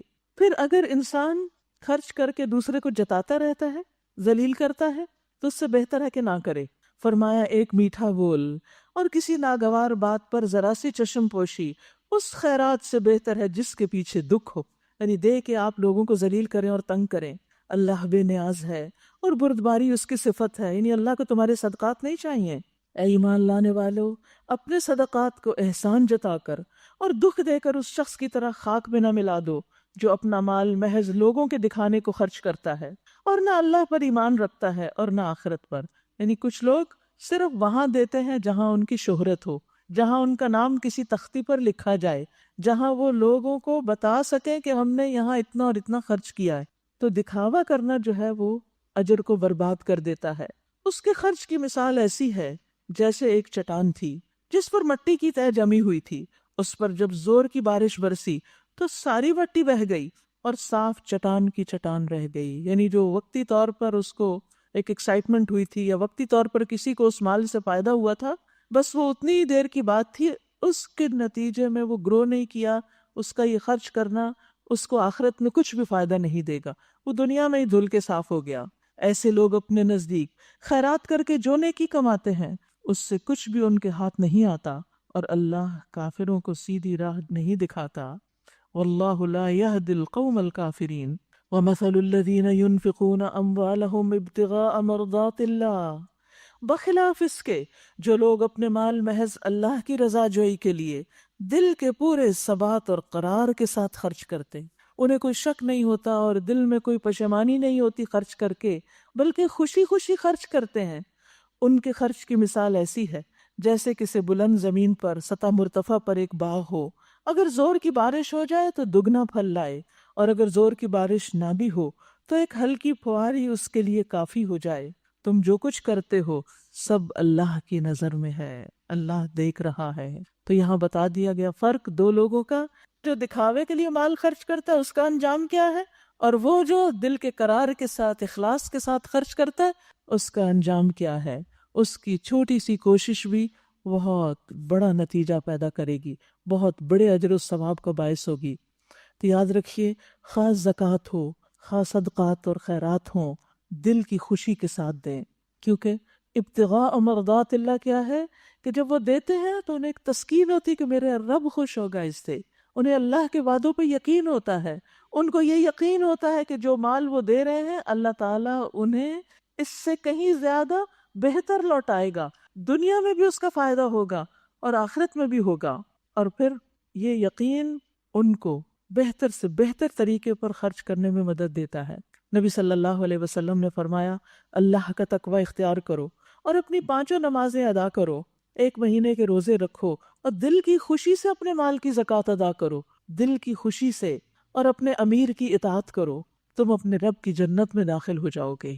تو یہاں پر خاص طور پر زکوٰۃ کی ادائیگی میں دل کی خوشی کی بات کی گئی کہ اطمینان سے دو۔ آپ نے فرمایا جس نے یہ 3 کام سر انجام دیے وہ ایمان کا مزہ چکھ لے گا، اس کو ایمان کی حلاوت اور سویٹنس محسوس ہوگی، اس کے دل میں ایک خاص خوشی ہوگی۔ نمبر 1، جس نے ایک اللہ کی عبادت کی، اکیلے اسی کی، اور بے شک اللہ کے سوا کوئی الہ نہیں۔ نمبر 2، اس نے اپنے دل کی خوشی کے ساتھ وہ زکوٰۃ ادا کی جو ہر سال اس پہ فرض ہوتی، یعنی اس کو پریشانی نہیں لاحق ہوگی، اوہ پھر زکوٰۃ آ گئی، اب پھر مجھے اپنا زیور بیچنا ہوگا، اب میں کہاں سے پیسے لاؤں، یہ سال گزرتے تو پتہ ہی نہیں چلتا۔ اس طرح کی باتیں نہیں، شکر کریں، اللہ نے آپ کو دیا ہے، آپ دینے والوں میں سے ہیں، اللہ آپ کے ہاتھوں دلوایا، آپ کے مال میں حق رکھا دوسروں کا، دوسروں سے آپ کو نہیں دلوایا، آپ کے ہاتھوں دلوایا دوسروں کو۔ تو اس لیے جو شخص خوشی سے زکوٰۃ دے گا اس کو ایمان کی حلاوت نصیب ہوگی۔ نمبر 3، نیز زکوٰۃ میں بہت بوڑھا، بیمار، مریض اور گھٹیا جانور نہ دیا، لیکن اپنے مال سے معتدل اور متوسط چیز دی، کیونکہ اللہ نے تم سے نہ بہت بہتر چیز کا مطالبہ کیا اور نہ تمہیں گھٹیا چیز دینے کا حکم دیا۔ یعنی جب انسان زکوٰۃ کا مال نکالے تو اس میں معتدل سی متوسط درجے کی چیز دے سکتا ہے۔ اور یہ بھی یاد رکھیے کہ جب انسان خرچ کرتا ہے تو فرشتے اس کے لیے دعا کرتے ہیں، ہر روز صبح 2 فرشتے اترتے ہیں، ایک کہتا ہے اللہ خرچ کرنے والے کو اس کا بدلہ دے، اور دوسرا کہتا ہے اللہ روک رکھنے والے کا مال ضائع کر دے۔ اور ضائع کس طرح ہوتا ہے؟ ایسا نہیں کہ ضروری ہے کہ چوری ہو جائے، بعض اوقات یہ بھی نہیں ہوتا کہ بظاہر آپ کو کہیں اس کا نقصان نظر آئے۔ ضائع ہونے کی بھی کئی قسمیں ہیں۔ ایک ضائع ہونا یہ ہوتا ہے کہ آپ اس کو اپنے اوپر نہیں لگا سکتے، کسی فائدے کی جگہ پہ نہیں لگا سکتے، چھوڑ کے مر جاتے ہیں اور بچے ان کو غلط سلط جگہوں پر اڑاتے ہیں۔ یعنی چوری ہونا، ضائع ہونا، ٹوٹ پھوٹ جانا، یہ تو ضائع ہونا ہی ہے، یہ تو سامنے نظر آنے والی چیز۔ اور ضائع ہونے کی ایک قسم کیا ہے کہ وہ اسراف میں جاتا ہے، فضول چیزوں پر خرچ ہوتا ہے، جس پر خرچ کرنے سے اللہ ناراض ہوتا ہے، ثواب کوئی نہیں ہوتا، الٹا اللہ ناراض ہوتا ہے۔ ایسا کرنے والے شیطان کے بھائی ہوتے ہیں۔ اور پھر اور ضائع ہونا کیا ہے؟ بیکار چیزوں کو خرید کے گھر بھرنا، جن سے کوئی اجر و ثواب نہیں، جو الٹا ہمارے لیے وبال جان ہے۔ آپ نے دیکھا ہوگا کہ بعض لوگ گھر کی ڈیکوریشن میں اس قدر بیکار اور فضول چیزیں خرید لیتے ہیں کہ جو ان کے لیے وبال جان ہوتی ہے، صرف ان کی صفائی چمکائی کرنی پڑتی، ان سے حاصل کچھ بھی نہیں ہوتا۔ یہ مال اگر کسی اسکول میں لگتا تو وہ بچے پڑھتے جو اسکول سے باہر گلیوں میں پھر رہے ہیں، یہ مال لگتا کسی جگہ سڑک بنانے میں، یہ مال لگتا کسی غریب کی فیس دینے میں، یہ مال لگتا کسی دینی ادارے کو بنانے میں، یہ لگا اس فرنیچر پر جس پہ سو کر نیند بھی نہیں آتی، ہم نے کہاں مال ضائع کر دیا۔ تو بیکار، فضول، غیر ضروری چیزوں کا خریدنا یہ بھی مال ضائع کرنا ہے۔ تو جب انسان نیکی کے راستے میں خرچ نہیں کرتا تو کیا ہوتا ہے؟ پھر فضول چیزوں پر تو خرچ ہوتا ہی ہے، اور یوں انسان اپنا مال اس جگہ لگاتا چلا جاتا ہے جس میں اس کو نہ دنیا میں کوئی فائدہ ہوتا ہے اور نہ آخرت میں کوئی فائدہ ہوتا ہے۔ اللہ تعالیٰ ہم سب کو اس سے محفوظ رکھے۔ پھر اللہ تعالیٰ ایک اور مثال دیتے ہیں، اَيَوَدُّ أَحَدُكُمْ أَن تَكُونَ لَهُ جَنَّةٌ، کیا تم میں سے کوئی یہ پسند کرتا ہے کہ اس کے پاس ایک ہرا بھرا باغ ہو، نہروں سے سیراب، کھجوروں اور انگوروں اور ہر قسم کے پھلوں سے لدا ہوا، اور وہ عین اس وقت ایک تیز بگولے کی زد میں آ کر جھلس جائے جبکہ وہ خود بوڑھا ہو اور اس کے کم سن بچے بھی ابھی کسی لائق نہ ہوں، اس طرح اللہ اپنی باتیں تمہارے سامنے بیان کرتا ہے، شاید کہ تم غور و فکر کرو۔ یہاں ایک بوڑھے شخص کی مثال دی گئی جس نے بڑی محنت سے باغ لگایا تھا، اور جب وہ بڑھاپے میں پہنچا، ریٹائرمنٹ کی عمر کو، اور بچے ابھی چھوٹے تھے، کمانے کے لائق نہ تھے، تو باغ ہی جل گیا۔ سخت ضرورت کے وقت وہ سارے کا سارا باغ راکھ بن گیا۔ یہی حال ان لوگوں کا ہوگا جو دنیا میں فضول چیزوں پہ خرچ کرتے ہیں، ریاکاری سے خرچ کرتے ہیں، دے کے احسان جتا کے ضائع کرتے ہیں۔ قیامت کے دن جب انسان کو اپنی چھوٹی سے چھوٹی نیکی کی بھی ضرورت ہوگی، کیونکہ آگ سے بچو خواہ کھجور کا ٹکڑا ہی دے کر کیوں نہ بچو، تو وہ ٹکڑا دیا تو تھا مگر اخلاص سے نہیں دیا تھا۔ آج کیا ہے؟ آج کوئی چیز نہیں کہ جو اس کے لیے سایہ بنے، جو اس کے لیے جہنم کی آڑ بنے۔ وہ سب تو ضائع ہو گیا، دکھاوے کی نظر ہو گیا، اسراف کی نظر ہو گیا، بیکار چیزوں کے خرچ کرنے کی نظر ہو گیا۔ آج تو یہاں کوئی بھی اجر و ثواب نہیں اس کا۔ یعنی آخرت میں، قیامت کے دن جب انسان ذرے ذرے کا محتاج ہوگا، وہاں اس کو کچھ بھی نہیں ملے گا۔ وہ اسی بوڑھے کی طرح حسرت سے ہاتھ ملتا رہ جائے گا، ایڑیاں رگڑتا رہ جائے گا کہ جس کے پاس اب آمدنی کا کوئی ذریعہ نہیں رہا۔ پھر فرمایا یا ایھا الذین آمنوا، اے لوگو جو ایمان لائے ہو، جو مال تم نے کمائے ہیں اور جو کچھ ہم نے زمین سے تمہارے لیے نکالا ہے، اس میں سے بہتر حصہ اللہ کی راہ میں خرچ کرو۔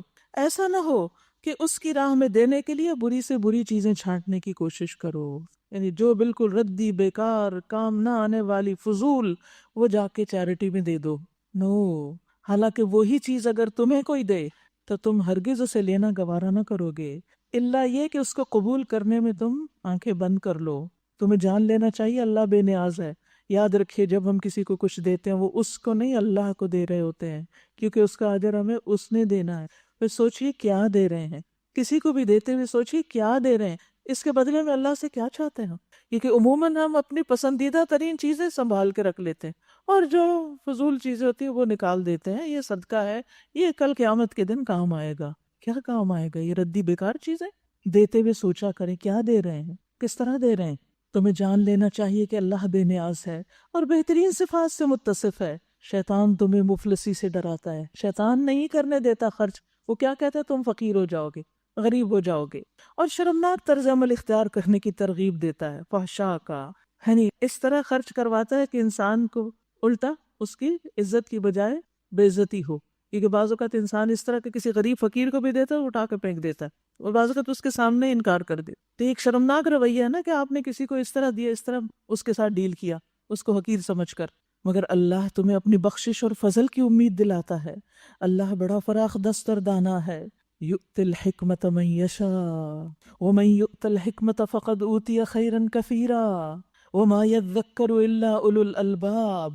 جس کو چاہتا ہے حکمت عطا کرتا ہے، اور جس کو حکمت ملی اسے حقیقت میں بڑی دولت مل گئی۔ وما یذکر الا اولو الالباب، ان باتوں سے صرف وہی لوگ سبق لیتے ہیں جو عقل والے ہیں۔ تو اللہ سبحانہ وتعالیٰ سے حکمت مانگنی چاہیے، کیونکہ حکمت بہت بڑی دولت ہے۔ اس کو یاد کر لیجئے، وَمَن يُؤْتَ الْحِكْمَةَ فَقَدْ أُوتِيَ خَيْرًا كَثِيرًا۔ خیر کثیر کیا ہے یہ حکمت؟ اس کے کئی معنی بیان کیے گئے ہیں۔ عمومی معنی تو ہے صحیح بصیرت اور صحیح قوت فیصلہ۔ مثلا خرچ کرنے کے معاملات کے بعد حکمت کی بات ہوئی کہ جس شخص کے اندر حکمت ہوگی وہ سوچ سمجھ کر مال خرچ کرے گا، زیادہ بہترین جگہ پر انویسٹ کرے گا تاکہ زیادہ سے زیادہ فائدہ حاصل کر سکے، عظیم الشان اجر و ثواب حاصل کر سکے۔ اور جس کے اندر حکمت نہیں ہوگی، اس کے اندر فہم نہیں ہوگا، تو وہ پھر مال کو ضائع کر دے گا۔ تو اس حکمت کی، صحیح قوت فیصلہ کی ہمیں ہر جگہ ضرورت ہوتی، لیکن یہ سب آتا کہاں سے ہے؟ اس کے بارے میں مختلف اقوال ہمیں ملتے ہیں کہ یہ حکمت کیا ہے۔ اس آیت میں جس حکمت کا اللہ نے ذکر کیا ہے، مفسرین نے کہا ہے کہ اس سے مراد قرآن اور اس کا فہم ہے۔ تو جس کو قرآن مل گیا اس کو خیر کثیر مل گئی، کیونکہ قرآن ہی تو ہمیں بتاتا ہے کہاں خرچ کرو، کیسے خرچ کرو، کتنا کرو، اور کیا نہ کرو۔ ابن عباس کہتے ہیں کہ اللہ سبحانہ وتعالیٰ کے اس قول وَمَن يُؤْتَ الْحِكْمَةَ فَقَدْ أُوتِيَ خَيْرًا كَثِيرًا کے بارے میں مروی ہے، یعنی خیر کثیر سے مراد قرآن ہے، اس کے ناسخ و منسوخ، اس کی محکم و متشابہ، اس کے مقدم و مؤخر، اس کے حلال و حرام، اور اس کی مثالوں کی معرفت، یعنی مثالوں سے سبق لینا۔ پھر اسی طرح حکمت کا ایک معنی قول و فعل میں درست بات کو پہنچنا، یعنی بات بھی صحیح کرنا اور کام بھی صحیح کرنا، نپا تلا جچا تلا، نمبر 3، اس سے مراد دین کا علم ہے۔ ابن وہب کہتے ہیں میں نے مالک سے کہا حکمت کیا ہے؟ انہوں نے کہا دین کی معرفت حاصل کرنا، اس میں فقہ فہم حاصل کرنا اور اس کی پیروی کرنا۔ ابراہیم کہتے ہیں کہ حکمت سے مراد سمجھ بوجھ ہے، فہم ہے۔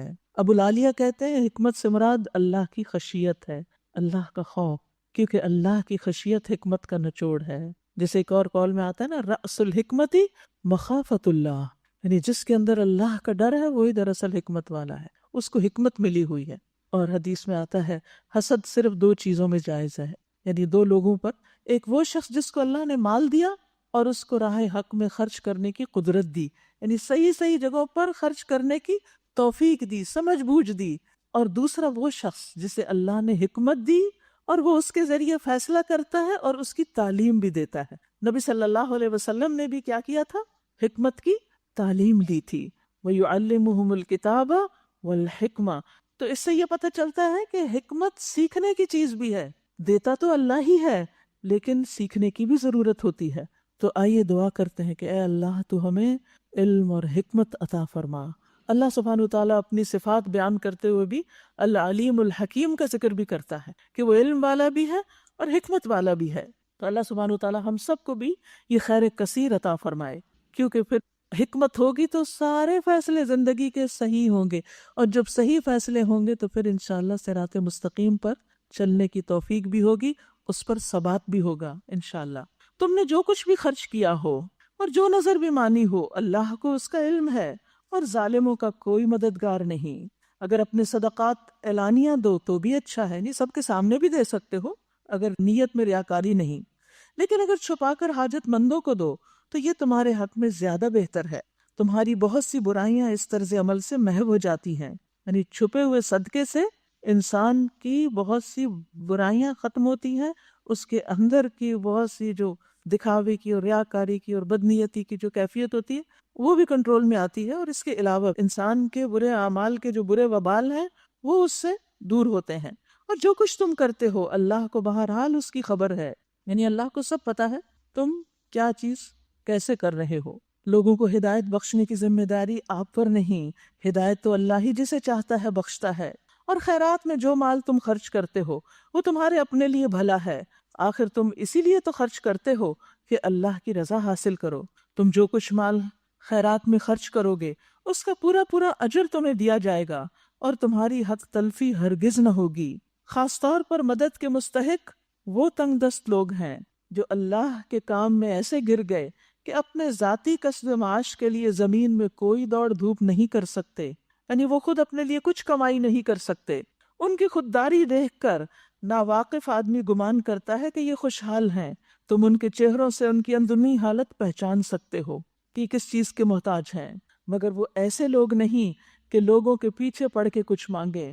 ان کی اعانت میں، ان کی مدد میں جو کچھ مال تم خرچ کرو گے وہ اللہ سے پوشیدہ نہ رہے گا۔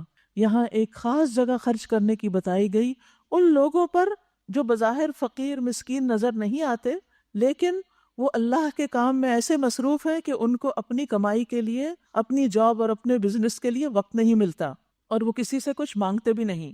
پھر فرمایا وَمَا تُنْفِقُوا مِنْ خَيْرٍ فَإِنَّ اللَّهَ بِهِ عَلِيمٌ، وہاں بھی جو دو گے اللہ کو سب پتا ہے۔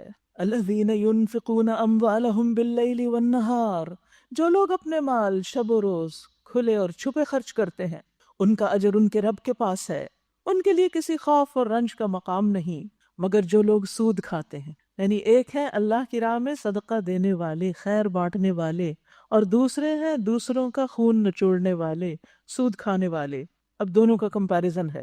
ان کا حال اس شخص کا سا ہوتا ہے جسے شیطان نے چھو کر باولا کر دیا، مجنون ہو کوئی، کیونکہ جس کی عقل ماری ہوئی ہو وہی دوسروں کی ضرورت سے فائدہ اٹھاتا ہے۔ اور اس حالت میں ان کے مبتلا ہونے کی وجہ یہ ہے کہ وہ کہتے ہیں تجارت بھی تو آخر سود ہی جیسی چیز ہے، تجارت میں بھی نفع ہوتا ہے اور سود بھی تو نفع ہی ہے، پروفٹ کہتے ہیں اس کو۔ حالانکہ اللہ نے تجارت کو حلال کیا اور سود کو حرام کیا، لہٰذا جس شخص کو اس کے رب کی طرف سے یہ نصیحت آ پہنچے اور آئندہ کے لیے وہ سود خواری سے باز آ جائے تو جو کچھ وہ پہلے کھا چکا سو کھا چکا، اور اس کا معاملہ اللہ کے حوالے ہے۔ اور جو اس حکم کے بعد پھر اسی حرکت کا اعادہ کرے وہ جہنمی ہے جہاں وہ ہمیشہ رہے گا۔ کچھ لوگ کہتے ہیں کہ سود لینا منع ہے، دینا منع نہیں۔ نہیں، حدیث سے ہمیں پتہ چلتا ہے کہ لینے والا، دینے والا، لکھنے والا، گواہ بننے والا سب اسی میں شریک ہیں۔ رسول اللہ صلی اللہ علیہ وسلم نے فرمایا ایسے گناہوں سے بچو جو معاف نہیں کیے جاتے، جن کی معافی مشکل ہے۔ ایک اور روایت میں ہے جن گناہوں کا کفارہ نہیں ہوتا، جس نے کسی چیز میں خیانت کی روز قیامت اسے اس کے ہمراہ لا جائے گا، یعنی وہ اپنی خیانت اٹھا کے لا رہا ہوگا اپنے سر پہ۔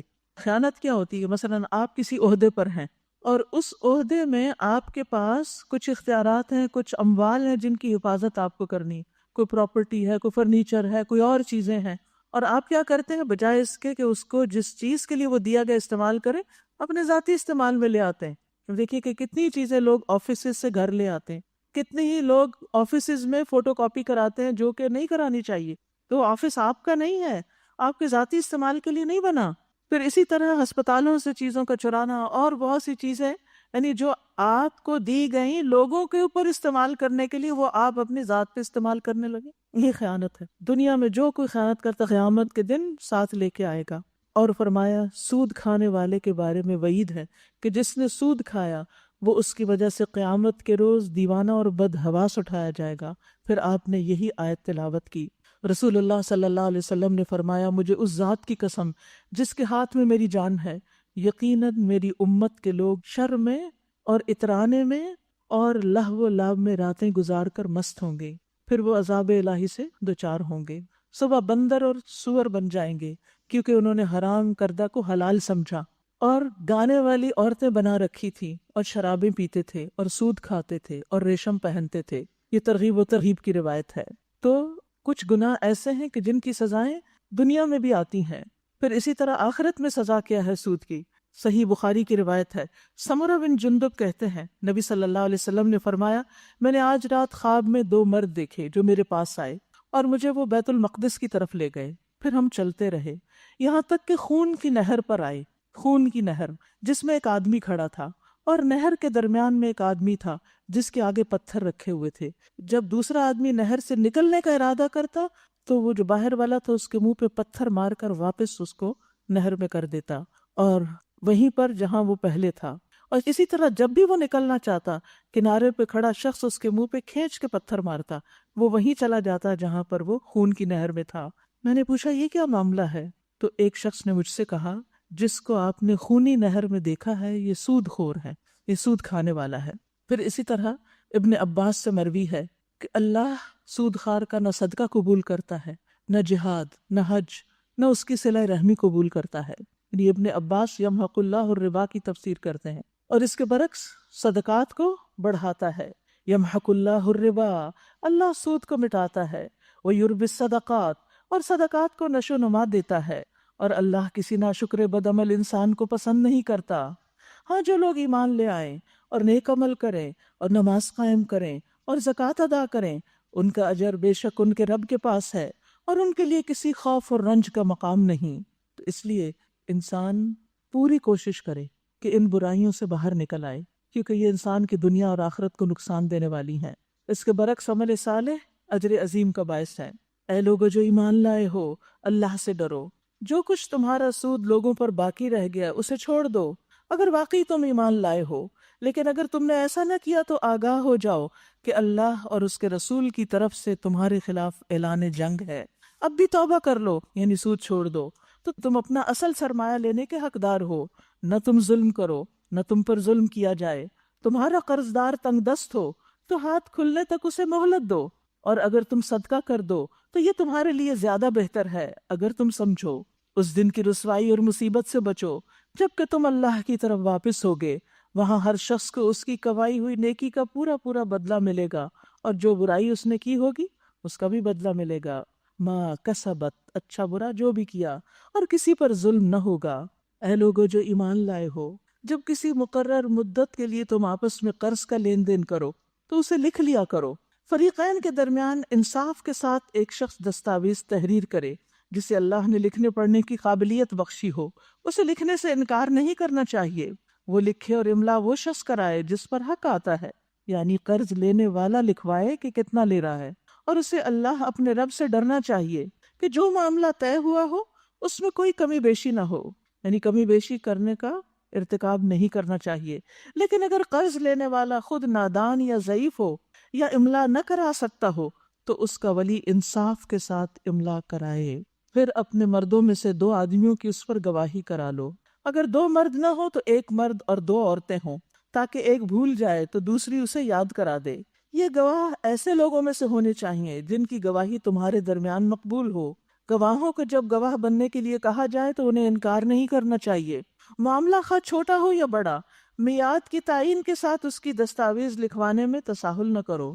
اللہ کے نزدیک یہ طریقہ تمہارے لیے زیادہ مبنی بر انصاف ہے۔ اس سے شہادت قائم ہونے میں زیادہ سہولت ہوتی ہے اور تمہارے شکوک و شبہات میں مبتلا ہونے کا امکان کم رہ جاتا ہے۔ ہاں، جو تجارتی لین دین دست بدست تم لوگ آپس میں کرتے ہو اس کو نہ لکھا جائے تو کوئی حرج نہیں، مگر تجارتی معاملے طے کرتے وقت گواہ کر لیا کرو۔ کاتب اور گواہ کو ستایا نہ جائے، ایسا کرو گے تو گناہ کا ارتکاب کرو گے۔ اللہ کے غضب سے بچو، وہ تم کو صحیح طریقے عمل کی تعلیم دیتا ہے اور اسے ہر چیز کا علم ہے۔ واتقوا اللہ ویعلمکم اللہ واللہ بکل شیء علیم، اور اللہ سے ڈرو اور اللہ تمہیں سکھا دے گا۔ انسان کا علم اور حکمت اس کو کیسے ملتی ہے؟ تقوی کے ساتھ۔ تقوی بے حد ضروری ہے، تو تقوی کا اہتمام کرنا انسان کے لیے علم کے دروازے کھولتا ہے۔ یہ آیت نمبر 282 ہے۔ تقوی سے انسان کو فرقان ملتا ہے، تقوی سے انسان کو دلوں میں روشنی ملتی ہے۔ اگر تم سفر کی حالت میں ہو اور دستاویز لکھنے کے لیے کوئی کاتب نہ ملے تو رہن بالقبض پر معاملہ کرو، یعنی گروی رکھ لو۔ اگر تم میں سے کوئی شخص دوسرے پر بھروسہ کر کے اس کے ساتھ کوئی معاملہ کرے تو جس پر بھروسہ کیا گیا ہے اسے چاہیے کہ امانت ادا کرے اور اللہ اپنے رب سے ڈرے، اور گواہی ہرگز نہ چھپاؤ۔ جو گواہی چھپاتا ہے اس کا دل گناہ میں آلودہ ہے اور اللہ تمہارے اعمال سے بے خبر نہیں ہے۔ تو یہاں کچھ مالی معاملات کے سلسلے میں ہمیں ہدایات دی گئی ہیں، جس میں خاص طور پر قرض کے لین دین کو لکھنے کی بات ہے۔ آپ دیکھیں کہ عام طور پر لوگوں کا رویہ کیا ہوتا ہے کہ جب کوئی قرض لے رہا ہوتا ہے یا دے رہا ہوتا ہے تو کہتے ہیں اعتماد ہے ہمیں تم پر، فکر ہی نہ کرو، اور پھر کچھ عرصے کے بعد کیا ہوتا ہے؟ غلطی ہو جاتی ہے، بھول ہو جاتی ہے، اور پھر باہم جھگڑے اور فساد اور تعلقات کی خرابیاں آتی ہیں۔ تو اس لیے اس موقع پر انسان اگر صاف بات کرے، لینے اور دینے والا دونوں صحیح طور پر اس کو لکھ کے ایک ڈاکیومنٹ بنا لیں تو اس سے بہت سی مشکلات سے بچا جا سکتا ہے۔ نبی صلی اللہ علیہ وسلم نے فرمایا کہ علم کو لکھ کر محفوظ کرو، یعنی اس علم کی حفاظت کیسے ہوتی ہے؟ لکھ کر۔ صرف سنی سنائی باتیں یا زبانی کی ہوئی باتیں انسان بھول جاتا ہے۔ اور اب سورۃ البقرہ کی آخری آیات، للہ ما فی السماوات وما فی الارض وان تبدوا ما فی انفسکم او تخفوہ یحاسبکم بہ اللہ۔ آسمانوں اور زمین میں جو کچھ ہے سب اللہ کا ہے، تم اپنے دل کی باتیں خواہ ظاہر کرو یا چھپاؤ، اللہ بہرحال ان کا حساب تم سے لے لے گا۔ پھر اسے اختیار ہے جسے چاہے معاف کر دے اور جسے چاہے سزا دے، وہ ہر چیز پر قدرت رکھتا ہے۔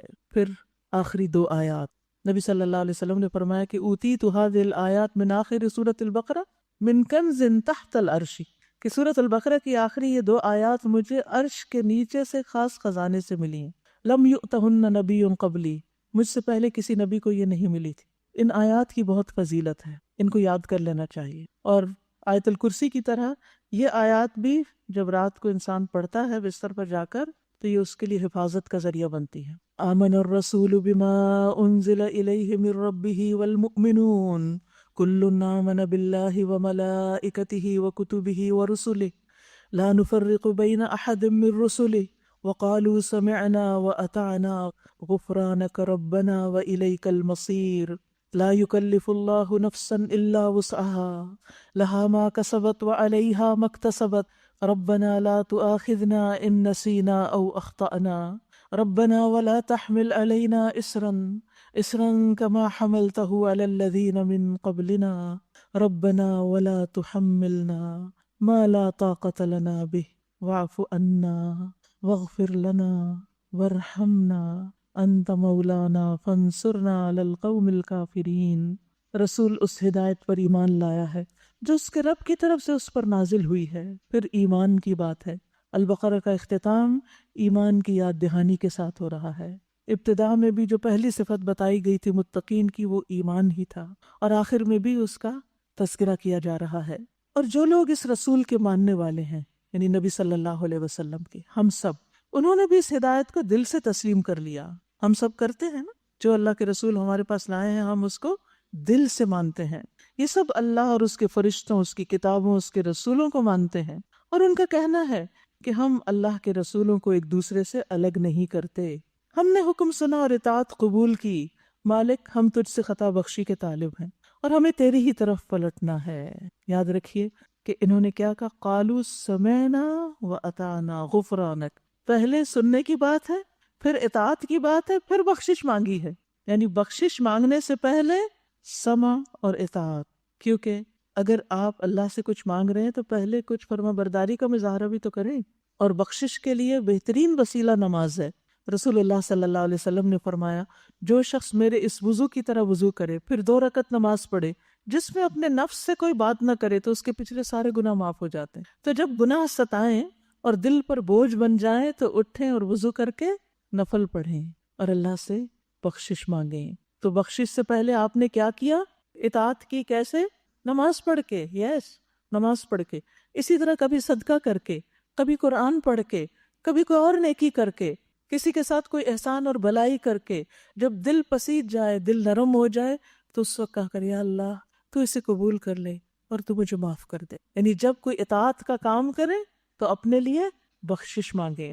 لا یکلف اللہ نفسا الا وسعها، اللہ کسی شخص پر اس کی قدرت سے بڑھ کر ذمہ داری کا بوجھ نہیں ڈالتا۔ ہر شخص نے جو نیکی کمائی ہے اس کا پھل اسی کے لیے ہے، اور جو بدی سمیٹی اس کا وبال اسی پر ہے۔ یعنی جو بھی کچھ انسان کرتا ہے اس کی ذمہ داری خود اسی پر ہے۔ ایمان لانے والوں، تم یوں دعا کیا کرو۔ کیسے؟ ربنا لا تؤاخذنا ان نسینا او اخطأنا، اے ہمارے رب، ہم سے بھول چوک میں جو قصور ہو جائیں ان پہ ہمیں نہ پکڑنا۔ اور ہم کتنی دفعہ بھولتے ہیں، بار بار بھولتے ہیں۔ اللہ ہماری بھول پہ ہمیں نہ پکڑ۔ مالک ہم پہ وہ بوجھ نہ ڈال جو تو نے ہم سے پہلے لوگوں پہ ڈالے تھے، یعنی پہلے لوگوں کو جو آزمائشیں پیش آئیں، اللہ تو ہمیں ان آزمائشوں سے بچانا، کیونکہ دین کے راستے میں لوگوں نے بڑی بڑی تکلیفیں اٹھائیں۔ خود صحابہ کرام کو آپ دیکھیے، کیونکہ ہم ان کے مقابلے میں بہت کمزور ہیں، ہمارا تو ایمان بھی کمزور ہے اور ہمارے عمل بھی بہت تھوڑے ہیں، لہٰذا تو ہمیں ایمان کی سلامتی کے ساتھ دنیا سے لے جانا۔ اے ہمارے رب، جس بار کو اٹھانے کی طاقت ہم میں نہیں وہ ہم پہ نہ رکھ، ہمارے ساتھ نرمی فرما، ہم سے درگزر فرما، واعف عنا واغفر لنا، ہمیں بخش دے، ورحمنا، ہم پہ رحم فرما، انت مولانا، تو ہی تو ہمارا مولا ہے، تو ہی ہمارا ولی ہے، فانصرنا علی القوم الکافرین، کافروں کے مقابلے میں تو ہماری مدد فرما، آمین۔ یاد رکھیے اللہ سبحانہ وتعالیٰ کے جو احکامات ہیں وہ ہمارے لیے رحمت ہے۔ سورۃ البقرہ میں ہمیں جو بھی احکامات دیے گئے، یا ایھا الذین آمنوا کہہ کے، یا صحابہ کرام کے سوالات کے جواب میں یسألونک، انہوں نے سوال کیا اور پھر جواب میں جو احکامات ملے وہ سب ہمارے لیے باعث رحمت ہیں۔ انہیں خوشی سے قبول کیجیے اور ان پر عمل کیجیے۔ یہ قرآن اور اس کی ہدایات ہماری روح کی غذا ہے، یہ اللہ کی رحمت اور ہم پر احسان ہے۔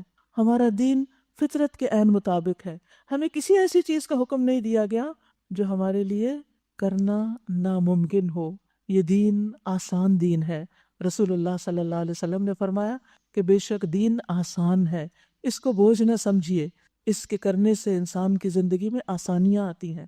بظاہر مشکل احکام جو بڑے مشکل لگتے ہیں ان کو انسان کر جائے تو اس کے لیے آسانی ہی آسانی ہو جاتی ہے۔ تو آئیے ایک دفعہ ان آیات کو پھر سنتے ہیں اور اپنے لیے دعا بھی کرتے ہیں، کیونکہ جو شخص ان آیات کے ساتھ دعا کرتا ہے وہ دعا بھی قبول ہوتی ہے، خواہ پوری آیات پڑھ کے یا کچھ حصہ۔ یا اللہ تو اس صورت کے احکامات پر ہمیں عمل کی توفیق عطا فرما اور ہم سے اس کوشش کو قبول فرما، اور ہمیں آئندہ بھی اس کو پڑھتے رہنے کی توفیق عطا فرما، کیونکہ سورۃ البقرہ کا پڑھنا باعث برکت ہے اور اس کو چھوڑنا باعث حسرت ہے۔ لہٰذا جو بھی طریقہ آپ کے لیے آسان ہو وہ اختیار کریں اور مستقل طور پر اس کا پڑھنا اپنی زندگی میں شامل کر لیں۔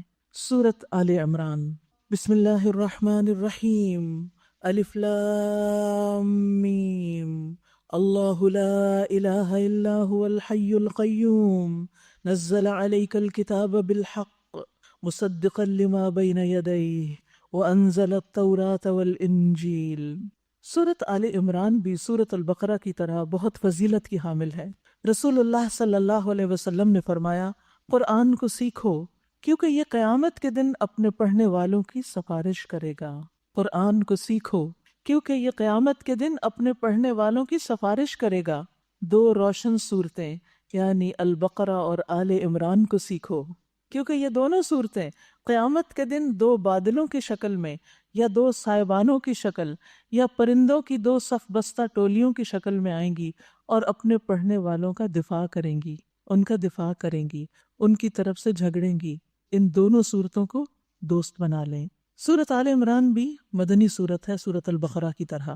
اللہ سبحانہ وتعالیٰ فرماتے ہیں الف لام میم، اللہ وہ ذات ہے جس کے سوا کوئی الہ نہیں، اللہ لا الہ الا ہو، الحی زندہ ہے، القیوم قائم رکھنے والا ہے، دنیا میں آسمان و زمین میں جو کچھ بھی ہے اسی کے دم سے قائم ہے، سب کو اسی نے تھام رکھا ہے۔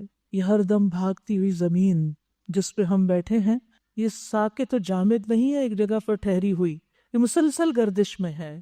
یہ سورج، یہ ستارے، یہ چاند، یہ گیلیکسیز، یہ سب کچھ جو ہمارے اوپر حرکت کر رہا ہے اور جس زمین پر ہم ہیں یہ سب بھی ان کو اللہ ہی تھامے ہوئے ہے۔ آسمان میں اڑتے ہوئے پرندوں کو اور ان بادلوں کو بھی وہی تھامے ہوئے ہیں، ہر چیز کو اسی نے قائم رکھا ہوا ہے، وہی ان کا مدبر ہے، وہی ان کا خالق ہے، وہی مالک ہے، وہی یہ نظام ہستی چلا رہا ہے۔ اسی نے تم پر یہ کتاب نازل کی ہے، یہ کتاب، یہ قرآن اللہ کی طرف سے آیا ہے، یہ کتاب حق لے کر آئی ہے اور ان کتابوں کی تصدیق کر رہی ہے جو پہلے سے آئی ہوئی تھیں۔ اس سے پہلے وہ انسانوں کی ہدایت کے لیے تورات اور انجیل نازل کر چکا ہے، تورات بنی اسرائیل کے لیے اور انجیل نصارہ کے لیے۔ من قبل، اس سے پہلے وہ کس لیے تھی؟ ہدی للناس، لوگوں کی ہدایت کے لیے۔ وانزل الفرقان، اور فرقان بھی اسی نے اتارا۔ اب جو لوگ انکار کرتے ہیں، کفر کرتے ہیں اللہ کی آیات کا، ان کے لیے سخت عذاب ہے اور اللہ زبردست ہے، انتقام لینے والا ہے۔ ان اللہ لا يخفى علیہ شیء فی الارض ولا فی السماء، زمین و آسمان کی کوئی چیز اللہ سے چھپی ہوئی نہیں، پوشیدہ نہیں۔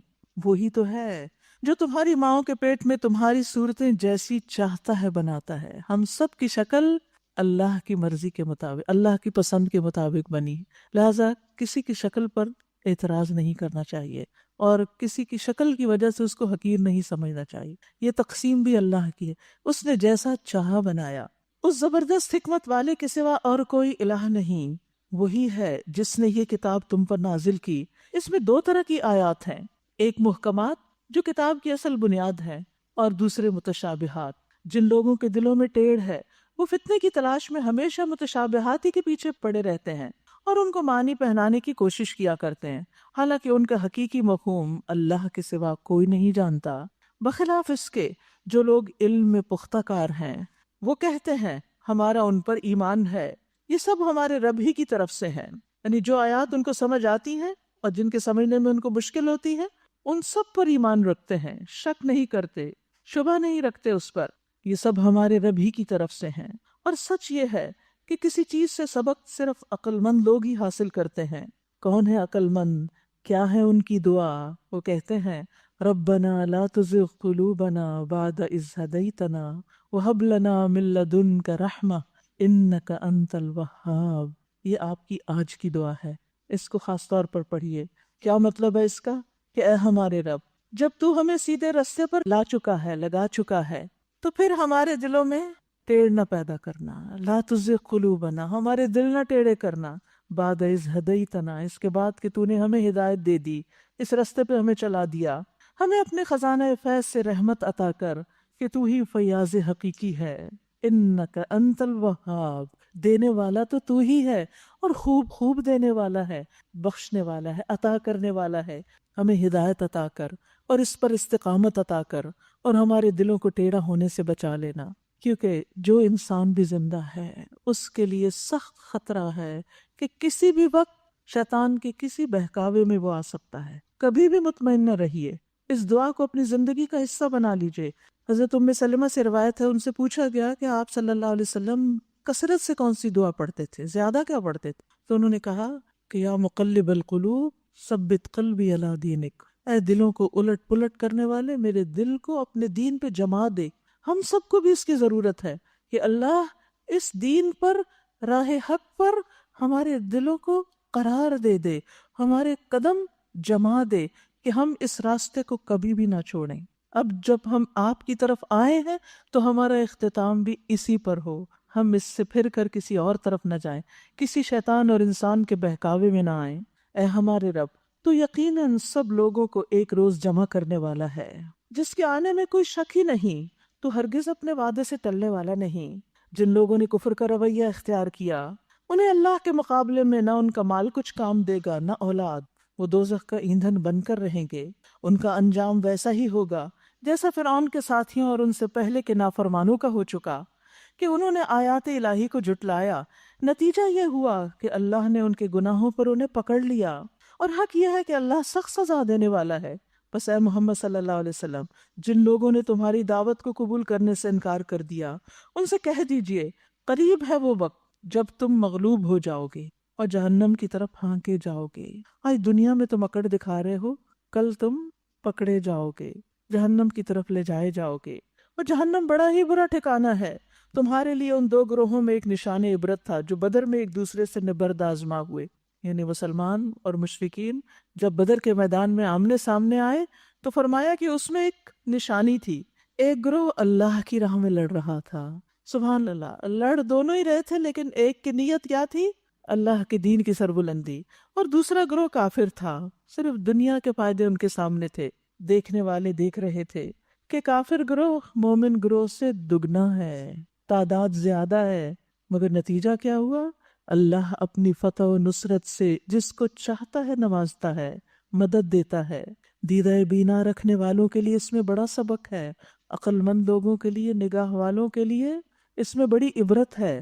یاد رکھیے کبھی ایسا بھی ہوتا ہے کہ انسان کے پاس وسائل بہت کم ہوتے ہیں، ریسورسز بہت تھوڑے ہوتے ہیں، لیکن اس کے جذبے اور ارادے اور نیتیں بڑی بلند ہوتی ہیں، اور انسان اللہ کی طرف رجوع کرتا ہے تو اللہ تعالیٰ تھوڑے میں بھی بہت برکت ڈال دیتا ہے۔ ہمیں کثرت بڑی متاثر کرتی ہے، کثرت سے ہم بڑے خوش ہوتے ہیں، کسی بھی چیز کی کثرت ہو جو ہماری پسندیدہ ہو تو ہم بڑے مطمئن ہوتے ہیں، اور اگر تھوڑی ہو رہی تو ہم دل ہارنے لگتے ہیں، دل چھوٹا کر لیتے ہیں۔ ایسے میں اسباب پہ نہ جائیے، اللہ کی رحمت اور اللہ کے خزانوں پہ نظر رکھیے کہ میری کوششیں چھوٹی ہیں، میرا دل چھوٹا ہے، میرے پاس وسائل کم ہے، میرے پاس مال کی کمی ہے، میرے پاس اسباب کی کمی ہے، لیکن اللہ کے پاس تو کسی چیز کی کمی نہیں، وہ تو آسمان و زمین کا مالک ہے، ہر چیز اس کے اختیار میں ہے، اس کے لیے کچھ کرنا کچھ بھی مشکل نہیں۔ میں نہیں کر سکتی، وہ تو کر سکتا ہے۔ تو اے اللہ، ہم تجھی سے دعا کرتے ہیں کہ تو ہماری کمیوں کوتاہیوں کو پورا کر دے۔ یاد ہے کہ جب حضرت ابوبکر رضی اللہ عنہ نبی صلی اللہ علیہ وسلم کے ساتھ غار ثور میں تھے تو اس وقت جب دیکھا کہ دشمن بالکل قریب آ گئے ہیں تو حضرت ابوبکر گھبرا اٹھے، تو آپ نے کیا فرمایا اس وقت؟ آپ نے فرمایا کیا تم سمجھتے ہو کہ ان دو آدمیوں کو کوئی نقصان پہنچا سکے گا جن کے ساتھ تیسرا اللہ ہو؟ لا تحزن ان اللہ معنا۔ کیا یقین ہے، کیا اعتماد ہے، کیا بھروسہ ہے، غم نہ کرو، فکر نہیں کرو، اللہ ہمارے ساتھ، ہم حق راستے پر ہیں، ہم صحیح کام کر رہے ہیں۔ اصل بات یہ ہے کہ انسان کو اپنی نیت کا جائزہ لینا چاہیے، اپنے کام کو دیکھنا چاہیے کہ میں جو کر رہا ہوں وہ ٹھیک ہے یا نہیں۔ کام ٹھیک ہو، طریقہ ٹھیک ہو، مدد اللہ کی طرف سے آئے گی۔ بعض اوقات کام صحیح ہوتا ہے، طریقہ غلط ہوتا ہے، مدد نہیں آتی، اور بعض اوقات کام غلط ہوتا ہے، ویسے ہم محنت کر رہے ہوتے ہیں تو بھی اللہ کی مدد نہیں آتی۔ تو اس لیے اللہ کی مدد ضرور آتی ہے، ہم اپنے طریقوں کو درست کر لیں۔ واللہ یؤید بنصرہ من یشاء، وہ اس کو کوئی روکنے والا نہیں، جس کو چاہتا ہے اپنی مدد کے ساتھ اس کی تائید کرتا ہے، اس کا ساتھ دیتا ہے۔ ان فی ذلک لعبرۃ لأولی الابصار، جو دیکھنے والے ہیں ان کے لیے اس میں بڑی نشانی ہے، عبرت ہے۔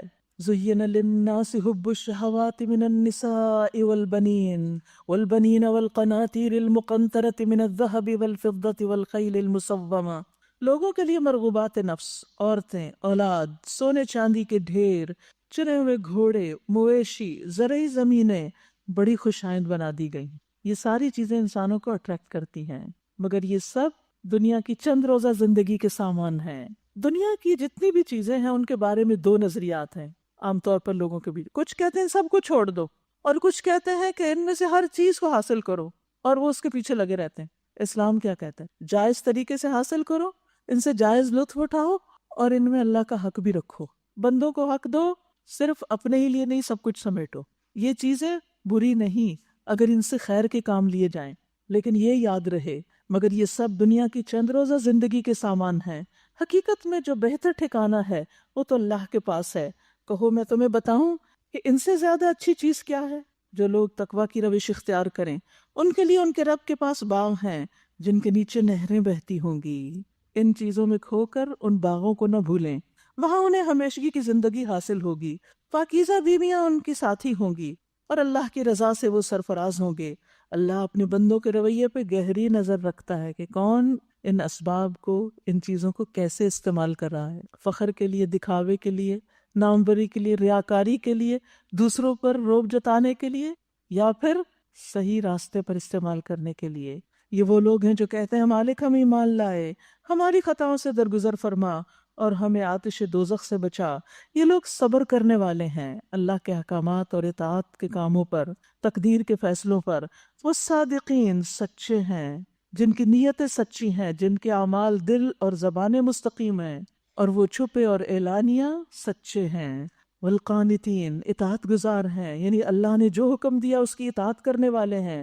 والمنفقین، خرچ کرنے والے ہیں، جہاں جہاں حکم ہے وہاں اپنے مال خرچ کرتے ہیں، صلہ رحمی اور قرابت داری میں، لوگوں کی ضرورتیں پوری کرنے میں، لوگوں کی غم گساری میں، تکلیفوں میں، اور اللہ کے دین کی خدمت میں۔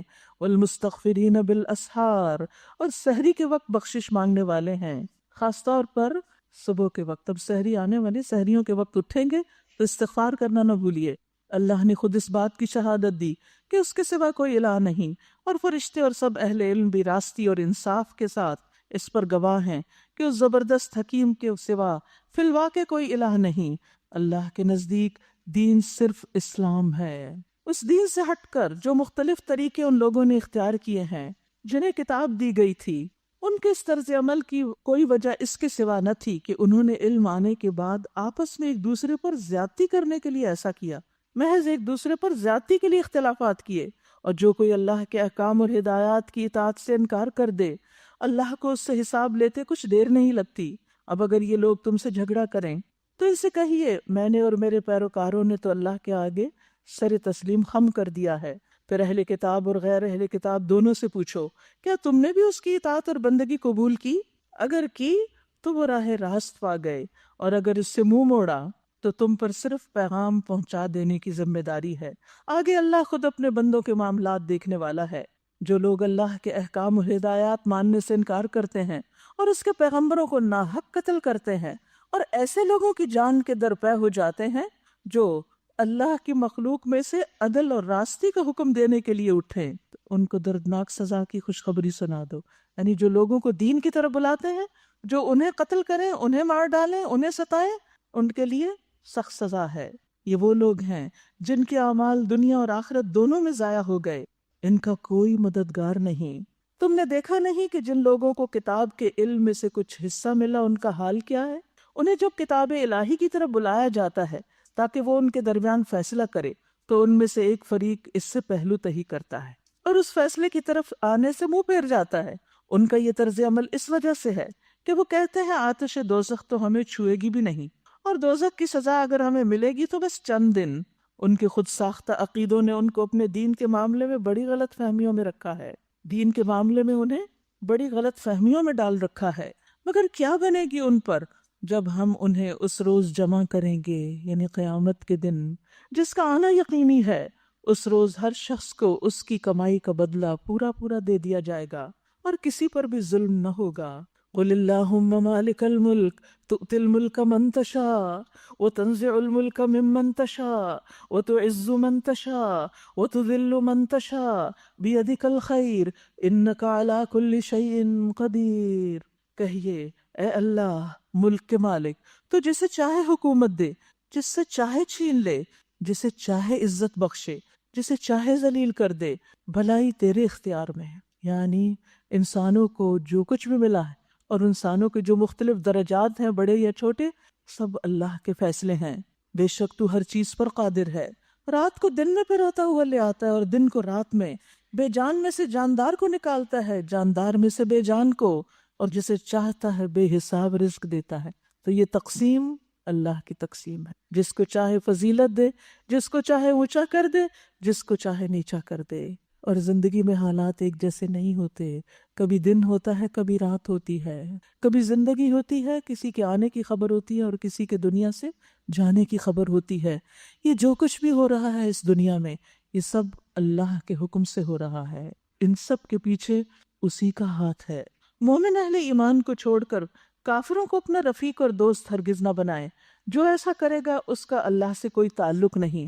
ہاں یہ معاف ہے کہ تم ان کے ظلم سے بچنے کے لیے بظاہر ایسا طرز عمل اختیار کر جاؤ، مگر اللہ تمہیں اپنے آپ سے ڈراتا ہے۔ اللہ سے ڈرنے کی ضرورت ہے ہم سب کو، اور تمہیں اسی کی طرف پلٹ کے جانا ہے۔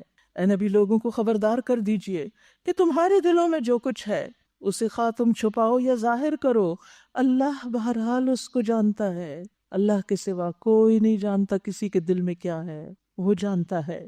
زمین و آسمان کی کوئی چیز اس کے علم سے باہر نہیں، اس کا اقتدار ہر چیز پہ حاوی ہے، وہ ہر چیز پہ قدرت رکھتا ہے۔ وہ دن آنے والا ہے جب ہر نفس اپنے کیے کا پھل حاضر پائے گا، خواہ اس نے بھلائی کی ہو یا برائی۔ وہ دن روز جزا ہے اور اس کا مالک یوم الدین ہے۔ اس روز آدمی یہ تمنا کرے گا کہ کاش ابھی یہ دن اس سے بہت دور ہوتا، کاش ابھی قیامت نہ آتی۔ اللہ تمہیں اپنے آپ سے ڈراتا ہے۔ یاد رکھیے، اللہ محبت بھی کرتا ہے لیکن اللہ ڈراتا بھی ہے۔ کس کو ڈراتا ہے؟ غلط کام کرنے والوں کو، تاکہ وہ اللہ سے ڈر کر اس کو چھوڑ دیں۔ وہ اپنے بندوں کا نہایت خیر خواہ ہے، یعنی ساتھ ہی فرمایا واللہ رؤوف بالعباد، ڈراتا بھی ہے اور شفقت بھی کرتا ہے۔ قل ان کنتم تحبون اللہ فاتبعونی یحببکم اللہ ویغفر لکم ذنوبکم۔ اے نبی، لوگوں سے کہہ دیجئے اگر تم حقیقت میں اللہ سے محبت رکھتے ہو تو میری پیروی اختیار کرو، محمد صلی اللہ علیہ وسلم کی سنت کی پیروی کرو۔ فائدہ کیا ہوگا؟ سنت کی پیروی کرو گے، نبی کا اتباع کرو گے تو اللہ تم سے محبت کرے گا۔ سبحان اللہ۔ ہم چاہتے ہیں نا اللہ ہم پر مہربان و شفیق ہو، تو طریقہ کیا ہے اس کی محبت حاصل کرنے کا؟ محمد الرسول اللہ صلی اللہ علیہ وسلم کی پیروی، آپ کی سنت کی پیروی، اور تمہاری خطاؤں سے درگزر کرے گا۔ وہ بڑا معاف کرنے والا اور رحیم ہے۔ ان سے کہو اللہ اور رسول کی اطاعت قبول کر لو، پھر اگر وہ تمہاری یہ دعوت قبول نہ کریں تو یقیناً یہ ممکن نہیں کہ اللہ ایسے لوگوں سے محبت کرے جو اس کی اور اس کے رسول کی اطاعت سے انکار کرتے ہوں۔ ان اللہ اصطفیٰ آدم، بے شک اللہ نے آدم علیہ السلام کو چن لیا، وَنُوحًا وَآلَ إِبْرَاهِيمَ وَآلَ عِمْرَانَ عَلَى الْعَالَمِينَ، اور نوح علیہ السلام کو اور آل ابراہیم اور آل عمران کو سارے جہان والوں پر۔ یہ سب ایک سلسلے کے لوگ تھے جو ایک دوسرے کی نسل سے پیدا ہوئے۔ اللہ سب کچھ سنتا اور جانتا ہے۔ وہ اس وقت سن رہا تھا جب عمران کی بیوی کہہ رہی تھی کہ میرے پروردگار، میرے اس بچے کو جو میرے پیٹ میں ہے میں تیری نظر کرتی ہوں، وہ تیرے ہی کام کے لیے وقف ہوگا۔ ایک عورت کو سب سے زیادہ محبوب کیا چیز ہوتی ہے؟ اولاد۔ اور اللہ سبحانہ و تعالیٰ کے لیے انسان کیا دینا چاہتا ہے؟ محبوب ترین چیز۔ کیوں؟ کیونکہ وہ اللہ سے محبت کرتا ہے۔ ہر ایک دعویٰ کرتا ہے نا میں اللہ سے محبت کرتا ہوں، تو محبت کی تصدیق کیسے ہوگی؟ اللہ کو محبوب چیز دے کر۔ لیکن ہم تو اپنی اولاد کو کس کے لیے وقف کیے ہوئے ہیں، کس میں لگائے ہوئے ہیں، کس کے لیے دوڑا رہے ہیں، ان کی کس چیز کی فکر کر رہے ہیں؟ صرف دنیا کی۔ لیکن یہ ایک خاتون جس کو اللہ نے قرآن میں بطور مثال ہمارے سامنے رکھا کہ اس نے اپنے پیٹ کے بچے کو کہا کہ یہ دین کے کام کے لیے وقف ہوگا، اور کہتی ہے فتقبل منی، اللہ مجھ سے قبول کر لے۔ تو سننے والا جاننے والا ہے۔ پھر جب وہ بچی اس کے ہاں پیدا ہوئی تو اس نے کہا مالک میرے ہاں تو لڑکی پیدا ہو گئی، حالانکہ جو کچھ اس نے جنا تھا اللہ کو اس کی خبر تھی، اور لڑکا لڑکی کی طرح نہیں ہوتا، یعنی یہاں جو کام لڑکی کرے گی وہ لڑکا نہیں کر سکتا۔ خیر، میں نے اس کا نام مریم رکھ دیا ہے، اور میں اسے اور اس کی آئندہ نسل کو شیطان مردود کے فتنے سے تیری پناہ میں دیتی ہوں۔ آخر کار اس کے رب نے اس لڑکی کو بخوشی قبول فرما لیا، لڑکی کو قبول کر لیا، اسے بڑی اچھی لڑکی بنا کر اٹھایا، خاص تربیت کی اس کی، اور زکریہ کو اس کا سرپرست بنا دیا۔ زکریہ جب کبھی اس کے پاس محراب میں جاتے تو اس کے پاس کچھ نہ کچھ کھانے پینے کا سامان پاتے۔ پوچھتے مریم یہ تیرے پاس کہاں سے آیا ہے؟ اب آپ دیکھیے اللہ کی راہ میں جس اولاد کو وقف کیا، اللہ اس کے رزق کا کیسا کیسا بندوبست کرتا ہے، اس کو وہ کھلا رہا ہے جو عام لوگوں کو بھی نصیب نہیں۔ وہ جواب دیتی اللہ کے پاس سے آیا ہے، اللہ جسے چاہتا ہے بے حساب دیتا ہے۔ یہ حال دیکھ کر زکریا نے اپنے رب کو پکارا، پروردگار اے میرے رب، اپنی قدرت سے مجھے نیک اولاد عطا کر۔ تو ہی دعا سننے والا ہے۔ جواب میں فرشتوں نے آواز دی جبکہ وہ محراب میں کھڑے نماز پڑھ رہے تھے کہ اللہ تجھے یحییٰ کی خوشخبری دیتا ہے، وہ اللہ کی طرف سے ایک فرمان کی تصدیق کرنے والا بن کر آئے گا، اس میں سرداری اور بزرگی کی شان ہوگی، کمال درجے کا ضابط ہوگا، نبوت سے سرفراز ہوگا، صالحین میں شمار کیا جائے گا۔ خوشخبریوں پر خوشخبریاں کہ صرف بیٹا نہیں، ایسی شان والا بیٹا کہ جس میں یہ ساری صفات ہوں گی۔ زکریا نے کہا اے میرے رب، بھلا میرے ہاں لڑکا کہاں سے ہوگا؟ میں تو بہت بوڑھا ہو چکا ہوں اور میری بیوی بھی بانجھ ہے، یعنی دونوں طرف مسئلہ ہے۔ جواب ملا ایسا ہی ہوگا، اللہ جو چاہتا ہے کرتا ہے، اللہ کے خزانوں میں سب کچھ ہے۔ عرض کیا مالک پھر میرے لیے کوئی نشانی مقرر کر دیجئے۔ کہا نشانی یہ ہے کہ تم 3 دن تک لوگوں سے اشارے کے سوا کوئی بات چیت نہ کر سکو گے، اس دوران میں اپنے رب کو بہت یاد کرنا اور صبح و شام اس کی تسبیح کرتے رہنا، یعنی جب اللہ تمہاری دعا قبول کرے تو پھر اللہ ہی کی تعریف کرو۔ پھر وہ وقت آیا جب مریم سے فرشتوں نے آ کر کہا اے مریم، اللہ نے تجھے برگزیدہ کیا اور پاکیزگی عطا کی اور تمام دنیا کی عورتوں پر تجھ کو ترجیح دے کر اپنی خدمت کے لیے چن لیا۔ اللہ نے اس بچی کو قبول کر لیا اپنے دین کی خدمت کے لیے۔ اے مریم، اپنے رب کی تابع فرمان بن کر رہ اور اس کے آگے سر بسجود ہو، یعنی سجدہ کرو، اور جو بندے اس کے حضور جھکنے والے ہیں ان کے ساتھ تم بھی جھک جاؤ۔ اے محمد صلی اللہ علیہ وسلم، یہ غیب کی خبریں ہیں جو ہم آپ کو وحی کے ذریعے بتا رہے ہیں، ورنہ آپ اس وقت وہاں موجود نہ تھے جب ہیکل کے خادم یہ فیصلہ کرنے کے لیے کہ مریم کا سرپرست کون ہو اپنے اپنے قلم پھینک رہے تھے، یعنی قرعہ اندازی کر رہے تھے۔ اصل میں جب پہلے ان کی والدہ نے جا کر کہا کہ اس بچی کو میں وقف کر رہی ہوں تو اسے اپنے گھر میں نہیں یہاں ہیکل میں رکھنا ہے، یعنی اس خاص عبادت خانے میں، تو اس کے جو منتظمین تھے یعنی اس عبادت خانے کے، انہوں نے انکار کر دیا۔ پھر جب انہوں نے اپنی کچھ خوابوں کا ذکر کیا تو اس پر پھر وہ سب یہ چاہنے لگے کہ یہ سعادت ہمارے حصے میں آئے، تو اس لیے وہ قرعہ اندازی کر رہے تھے، اور آپ اس وقت بھی حاضر نہ تھے جب ان کے درمیان جھگڑا ہو رہا تھا۔ اس سے بھی پتہ چلتا ہے کہ نبی صلی اللہ علیہ وسلم ہر جگہ حاضر نہیں ہوتے۔ اور جب فرشتوں نے کہا اے مریم، اللہ تجھے اپنے ایک فرمان کی خوشخبری دیتا ہے، اس کا نام مسیح عیسیٰ ابن مریم ہوگا، دنیا اور آخرت میں معزز ہوگا، اللہ کے مقرب بندوں میں شمار کیا جائے گا، لوگوں سے گہوارے میں بھی کلام کرے گا اور بڑی عمر کو پہنچ گا، اور وہ ایک مرد صالح ہوگا۔ سبحان اللہ۔ عیسیٰ علیہ السلام کی پیدائش کی خوشخبری کس کو دی جا رہی ہے؟ مریم علیہ السلام کو۔ اور یہ سلسلہ پیچھے سے شروع ہوا، ایک عورت کی قربانی سے، ایک عورت کی سچی خواہش سے کہ اس کی اولاد دین کے لیے وقف ہو۔ اللہ نے کیسے قبول کیا؟ یہ سن کر مریم بولی اے اللہ، اے میرے رب، میرے ہاں بچہ کہاں سے ہوگا؟ مجھے تو کسی شخص نے ہاتھ تک نہیں لگایا۔ جواب ملا ایسا ہی ہوگا، اللہ جو چاہتا ہے کرتا ہے۔ جب وہ کسی کام کے کرنے کا فیصلہ فرماتا ہے تو بس کہتا ہے کہ ہو جا، اور وہ ہو جاتا ہے، کن فیکون، اور بس یہ ہے اللہ کا اختیار بے مثال۔ اور اللہ اسے کتاب اور حکمت کی تعلیم دے گا، تورات اور انجیل کا علم سکھائے گا، اور بنی اسرائیل کی طرف اپنا رسول مقرر کرے گا۔ یاد رکھیے عیسیٰ علیہ السلام بنی اسرائیل کی طرف بھیجے گئے تھے۔ کچھ لوگ کہتے ہیں نا کہ وہ دوبارہ دنیا میں آئیں گے تو پھر کیا وہ رسول اللہ صلی اللہ علیہ وسلم خاتم النبیین ہے؟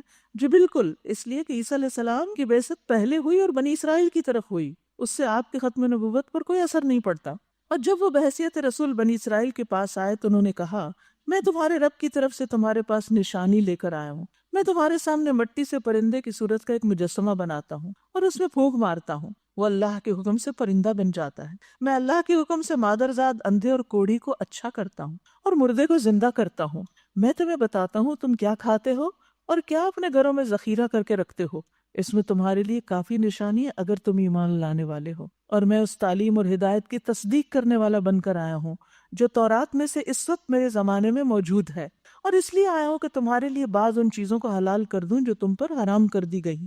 دیکھو میں تمہارے رب کی طرف سے تمہارے پاس نشانی لے کر آیا ہوں، لہٰذا اللہ سے ڈرو اور میری اطاعت کرو۔ اب آپ دیکھیے بنی اسرائیل تو خود کیا تھے؟ ایک مسلمان قوم تھے اپنے وقت کی، لیکن ان کا دین، ایمان، ان کے عقائد، ان کی اطاعت اور عمل، وہ سب کا سب بگاڑ کا شکار ہو گیا تھا۔ تو عیسیٰ علیہ السلام نشانیاں لے کر ان کے پاس آئے اور انہیں ہر طرح سے سمجھا رہے ہیں کہ تم اللہ کا تقوی اختیار کرو اور میری بات مانو۔ ان اللہ ربی و ربکم، بے شک اللہ ہی میرا رب اور تمہارا رب ہے، یعنی میں رب نہیں، میں الہ نہیں، میرا رب تو اللہ ہے، فاعبدوہ، تم سب اسی کی عبادت کرو، ھذا صراط مستقیم، یہ سیدھا راستہ ہے۔ آپ دیکھیے کہ ہر پیغمبر نے لوگوں کو اللہ کے اسی سیدھے رستے کی طرف بلایا اور ان کو اللہ کی عبادت ہی کا حکم دیا، اپنے آپ کو کبھی بھی الہ بنا کر پیش نہیں کیا۔ جب عیسیٰ علیہ السلام نے محسوس کیا کہ بنی اسرائیل کفر اور انکار پر آمادہ ہیں تو اس نے کہا، کون اللہ کی راہ میں میرا مددگار ہوتا ہے؟ قال من انصاری الی اللہ قال الحواریون نحن انصار اللہ۔ حواریوں نے جواب دیا، ہم اللہ کے مددگار ہیں۔ اللہ کو مدد چاہیے؟ نہیں، اللہ کے دین کے کام میں مددگار، اللہ کے دین کو پھیلانے کے لیے، آگے بڑھانے کے لیے ہم اللہ پر ایمان لائے۔ تو داعی کی پہلی صفت کیا ہوتی ہے؟ انصار اللہ کی پہلی صفت کیا ہے؟ آمنا باللہ، اللہ پر ایمان اور یقین، واشہد بأننا مسلمون، اور آپ گواہ رہیے کہ ہم مسلمان ہیں، اللہ کے فرما بردار ہیں۔ یعنی جو لوگوں کو دین کی طرف بلائے اسے خود بھی اس پر عمل کرنا چاہیے۔ اے ہمارے رب، ہم ایمان لائے اس چیز پر جو آپ نے اتاری اور ہم نے پیروی کی رسول کی، آپ ہمارا نام گواہی دینے والوں میں لکھ لیجئے۔ پھر بنی اسرائیل خفیہ تدبیریں کرنے لگے عیسیٰ علیہ السلام کے خلاف، کیونکہ وہ ان کو حق کی طرف بلاتے تھے، دین کی طرف بلاتے تھے، اور بنی اسرائیل نے پیچھے جیسے گزرا آپ نے پڑھا کہ انہوں نے پیغمبروں کو قتل کر دیا، وہ ان کے قتل کے درپے ہو گئے اور اس کے لیے چالیں چلنے لگے، تو وہ خفیہ تدبیریں کرنے لگے۔ جواب میں اللہ نے بھی اپنی خفیہ تدبیر کی، اور ایسی تدبیروں میں اللہ سب سے بڑھ کر ہے۔ اللہ کی خفیہ تدبیر کیا تھی؟ جب اس نے کہا، اے عیسیٰ، اب میں تجھے واپس لے لوں گا اور تجھے اپنی طرف اٹھا لوں گا، اور جنہوں نے تیرا انکار کیا ان سے، یعنی ان کے بیچ میں تجھے رہنے سے اور اس ماحول سے تمہیں نکال لوں گا، اس سے تجھے پاک کر دوں گا، اور تیری پیروی کرنے والوں کو قیامت تک ان لوگوں پر بلند رکھوں گا، بالادست رکھوں گا جنہوں نے تیرا انکار کیا۔ پھر تم سب کو آخر کار میرے پاس آنا ہے، اس وقت میں ان باتوں کا فیصلہ کر دوں گا جن میں تمہارے درمیان اختلاف ہوا ہے۔ جن لوگوں نے کفر اور انکار کی روش اختیار کی ہے انہیں دنیا اور آخرت دونوں میں سزا دوں گا، اور وہ کوئی مددگار نہ پائیں گے، اور جنہوں نے ایمان اور نیک عملی کا رویہ اختیار کیا انہیں ان کے اجر پورے پورے دے دیے جائیں گے۔ اور خوب جان لیجئے کہ ظالموں سے اللہ ہرگز محبت نہیں کرتا۔ یاد رکھیے یہاں اس پارے میں ظلم کا لفظ بھی بار بار آیا ہے، اللہ ظالموں سے محبت نہیں رکھتا، تو اس لیے کبھی کسی پر ظلم نہ کرنا، ظلم سے بچنا۔ یہ آیات اور حکمت سے لبریز تذکرے ہیں جو ہم آپ کو سنا رہے ہیں۔ اللہ کے نزدیک عیسیٰ کی مثال آدم کی سی ہے کہ اللہ نے اسے مٹی سے پیدا کیا اور حکم دیا کہ ہو جا، اور وہ ہو گیا۔ آدم علیہ السلام مٹی سے بنائے گئے اور اللہ کے حکم سے ان میں جان پڑ گئی، تو عیسیٰ علیہ السلام بھی بغیر باپ کے اللہ کے حکم سے پیدا ہوئے، کلمہ کن سے۔ یہ اصل حقیقت ہے جو تمہارے رب کی طرف سے بتائی جا رہی ہے، اور تم ان لوگوں میں شامل نہ ہو جو اس میں شک کرتے ہیں۔ یہ علم آ جانے کے بعد اب جو کوئی اس معاملے میں آپ سے جھگڑا کرے تو اے محمد صلی اللہ علیہ وسلم اس سے کہیے کہ آؤ ہم اور تم خود بھی آ جائیں اور اپنے اپنے بال بچوں کو بھی لے آئیں، اور اللہ سے دعا کریں کہ جو جھوٹا ہو اس پر اللہ کی لعنت۔ یہ بالکل صحیح واقعات ہیں، اور حقیقت یہ ہے کہ اللہ کے سوا کوئی الہ نہیں، اور وہ اللہ ہی کی ہستی ہے جس کی طاقت سب سے بالا اور جس کی حکمت نظام عالم میں کار فرما ہے۔ بس اگر یہ لوگ اس شرط پر مقابلے میں آنے سے منہ موڑیں تو ان کا مفسد ہونا صاف کھل جائے گا، اور اللہ تو مفسدوں کے حال سے واقف ہی ہے۔ قل یا اہل الکتاب، کہہ دیجئے اے اہل کتاب، آؤ ایک ایسی بات کی طرف جو ہمارے اور تمہارے درمیان یکساں ہے۔ یہاں اہل کتاب سے مراد نصارہ ہیں، عیسائی ہیں۔ ان آیات کے پس منظر میں یہ بات یاد رہے کہ نبی صلی اللہ علیہ وسلم کے پاس 9 ہجری میں نجران سے، جو کہ عیسائیوں کا علاقہ ہے، وہاں سے ایک وفد آیا تھا۔ آپ نے ان کے سامنے عیسیٰ علیہ السلام کے بارے میں جو صحیح تعلیمات ہیں وہ رکھی، اور ان کے تمام شکوک و شبہات اور ان کے غلط عقائد کو ان پر واضح کیا، لیکن وہ ماننے کو تیار نہ ہوئے۔ تو اس پر انہیں کہا گیا کہ ٹھیک ہے، اگر تم نہیں مانتے تو آؤ پھر مباہلہ کریں۔ اور اللہ تعالیٰ ایسے لوگوں کو پھر ہدایت بھی نہیں دیتا، کیونکہ اللہ کس کو ہدایت دیتا ہے؟ جو ہدایت چاہتے ہیں۔ اللہ اپنے دوستوں کو ہدایت دیتا ہے۔ تو یہاں پر اہل کتاب یعنی ان نصارہ سے کہا جا رہا ہے، ان کو اسلام کی دعوت دی جا رہی۔ یاد رکھیے سورۃ البقرہ میں کس سے خطاب تھا؟ یہود سے، اور یہاں پر نصارہ سے۔ آؤ ایک کلمے کی طرف، ایک بات کی طرف جو ہمارے اور تمہارے درمیان ایک ہی ہے۔ وہ کیا ہے؟ اللہ نعبد الا اللہ، کہ ہم اللہ کے سوا کسی کی بندگی نہ کریں اور اس کے ساتھ کسی کو شریک نہ ٹھہرائیں، اور ہم میں سے کوئی اللہ کے سوا کسی کو اپنا رب نہ بنائے۔ اس دعوت کو قبول کرنے سے اگر وہ منہ موڑیں تو صاف کہہ دو کہ گواہ رہو ہم تو مسلم ہیں، بِأَنَّا مُسْلِمُونَ۔ اے اہل کتاب، تم ابراہیم کے بارے میں ہم سے کیوں جھگڑا کرتے ہو؟ حالانکہ تورات اور انجیل تو ابراہیم کے بعد ہی نازل ہوئی ہیں. پھر کیا تم اتنی بات نہیں سمجھتے؟ جھگڑا کیا تھا؟ یہود کہتے تھے کہ وہ یہودی تھے، عیسائی کہتے تھے کہ وہ عیسائی تھے. حالانکہ ابراہیم علیہ السلام تو ان فرقوں کے وجود میں آنے سے پہلے دنیا میں آئے تھے. تم لوگ جن چیزوں کا علم رکھتے ہو ان میں تو خوب بحثیں کر چکے، اب ان معاملات میں کیوں بحث کرنے چلے ہو جس کا تمہارے پاس کچھ بھی علم نہیں؟ اللہ جانتا ہے، تم نہیں جانتے. ما کان ابراہیم یہودیا ولا نصرانیا ولکن کان حنیفا مسلما. ابراہیم نہ یہودی تھے نہ عیسائی، بلکہ وہ تو ایک یکسو مسلمان تھے. کسی فرقے سے ان کا کوئی تعلق نہیں تھا. وہ اپنے آپ کو کیا کہتے تھے؟ مسلم. اور وہ ہرگز مشرکوں میں سے نہ تھے. ابراہیم سے نسبت رکھنے کا سب سے زیادہ حق اگر کسی کو پہنچتا ہے تو ان لوگوں کو پہنچتا ہے جنہوں نے اس کی پیروی کی، اور اب یہ نبی اور اس کے ماننے والے اس نسبت کے زیادہ حقدار ہیں. اللہ صرف انہی کا حامی و مددگار ہے جو ایمان رکھتے ہوں. واللہ ولی المؤمنین. پھر ایمان کی بات ہے. اے ایمان لانے والو، اہل کتاب میں سے ایک گروہ چاہتا ہے کہ کسی طرح تمہیں راہ راست سے ہٹا دے، حالانکہ در حقیقت وہ اپنے سوا کسی کو گمراہی میں نہیں ڈال رہے، مگر انہیں اس کا شعور نہیں. اے اہل کتاب، کیوں اللہ کی آیات کا انکار کرتے ہو حالانکہ تم خود ان کا مشاہدہ کرتے ہو؟ اے اہل کتاب، کیوں حق کو باطل کا رنگ چڑھا کر مشتبہ بناتے ہو؟ کیوں جانتے بوجھتے حق کو چھپاتے ہو؟ اہل کتاب میں سے ایک گروہ کہتا ہے کہ اس نبی کے ماننے والوں پر جو کچھ نازل ہوا ہے اس پر صبح ایمان لاؤ، شام کو اس سے انکار کر دو. شاید اس طریقے سے یہ لوگ اپنے ایمان سے پھر جائیں کہ شام کو کہو ہم نے دیکھ لیا یہ دین کچھ نہیں ہے اس میں، تو دوسرے لوگ بھی پھر اس دین کو برا بلا کہیں گے اور اس کو چھوڑ دیں گے. نیز یہ لوگ آپس میں کہتے ہیں کہ اپنے مذہب والے کے سوا کسی کی بات نہ مانو. اے نبی ان سے کہہ دیجئے کہ اصل میں ہدایت تو اللہ کی ہدایت ہے، اور یہ اسی کی دین ہے کہ کسی کو وہی کچھ دے دیا جائے جو کبھی تمہیں دیا گیا، یا یہ کہ دوسروں کو تمہارے رب کے حضور پیش کرنے کے لیے تمہارے خلاف قوی حجت مل جائے. اے نبی ان سے کہہ دیجئے کہ فضل اور شرف اللہ کے اختیار میں ہے، جسے چاہے عطا فرمائے. وہ وسیع النظر ہے اور سب کچھ جانتا ہے، اپنی رحمت کے لیے جس کو چاہتا ہے مخصوص کرتا ہے، اور اس کا فضل بہت بڑا ہے. تو ہمیں کیا مانگنا چاہیے؟ اللہ کا فضل. اہل کتاب میں کوئی تو ایسا ہے کہ اگر تم اس پر اعتماد کر کے مال و دولت کا ایک ڈھیر بھی اسے دے دو تو وہ تمہیں واپس لوٹا دے گا، اور کسی کا حال یہ ہے کہ اگر تم ایک دینار کے معاملے میں بھی اس پر بھروسہ کرو تو وہ ادا نہ کرے گا، الا یہ کہ تم اس کے سر پہ سوار ہو جاؤ. تو یاد رکھیے کہ بحیثیت پوری قوم کے کسی کو بدنام نہیں کرنا چاہیے. ہر قوم، ہر گروہ، ہر خاندان میں اچھے برے، ہر جگہ، ہر شہر علاقے میں اچھے برے ہر طرح کے لوگ ہوتے ہیں. ان کی اخلاقی حالت کا سبب یہ ہے کہ وہ کہتے ہیں کہ امیوں یعنی غیر یہودی لوگوں کے معاملے میں ہم پہ کوئی مواخذہ نہیں، اور یہ بات وہ محض جھوٹ گھڑ کر اللہ کی طرف منسوب کرتے ہیں، حالانکہ انہیں معلوم ہے کہ اللہ نے ایسی کوئی بات نہیں فرمائی. آخر کیوں ان سے باس پرس نہ ہوگی؟ جو بھی اپنے عہد کو پورا کرے گا اور برائی سے بچ کر رہے گا وہ اللہ کا محبوب بنے گا، کیونکہ پرہیزگار لوگ اللہ کو پسند ہیں. رہے وہ لوگ جو اللہ کے عہد اور اپنی قسموں کو تھوڑی قیمت پہ بیچ ڈالتے ہیں، پھر عہد کی بات ہو رہی ہے تو ان کے لیے آخرت میں کوئی حصہ نہیں. اللہ قیامت کے روز ان سے بات نہ کرے گا، نہ ان کی طرف دیکھے گا، نہ انہیں پاک کرے گا، بلکہ ان کے لیے تو سخت دردناک سزا ہے.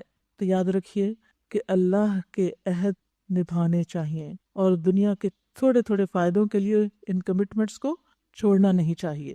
ان میں کچھ لوگ ایسے ہیں جو کتاب پڑھتے ہوئے اس طرح زبان کو الٹ پھیر کرتے ہیں کہ تم سمجھو وہ جو کچھ پڑھ رہے ہیں وہ کتاب ہی کی عبارت ہے، حالانکہ وہ کتاب کی عبارت نہیں ہے.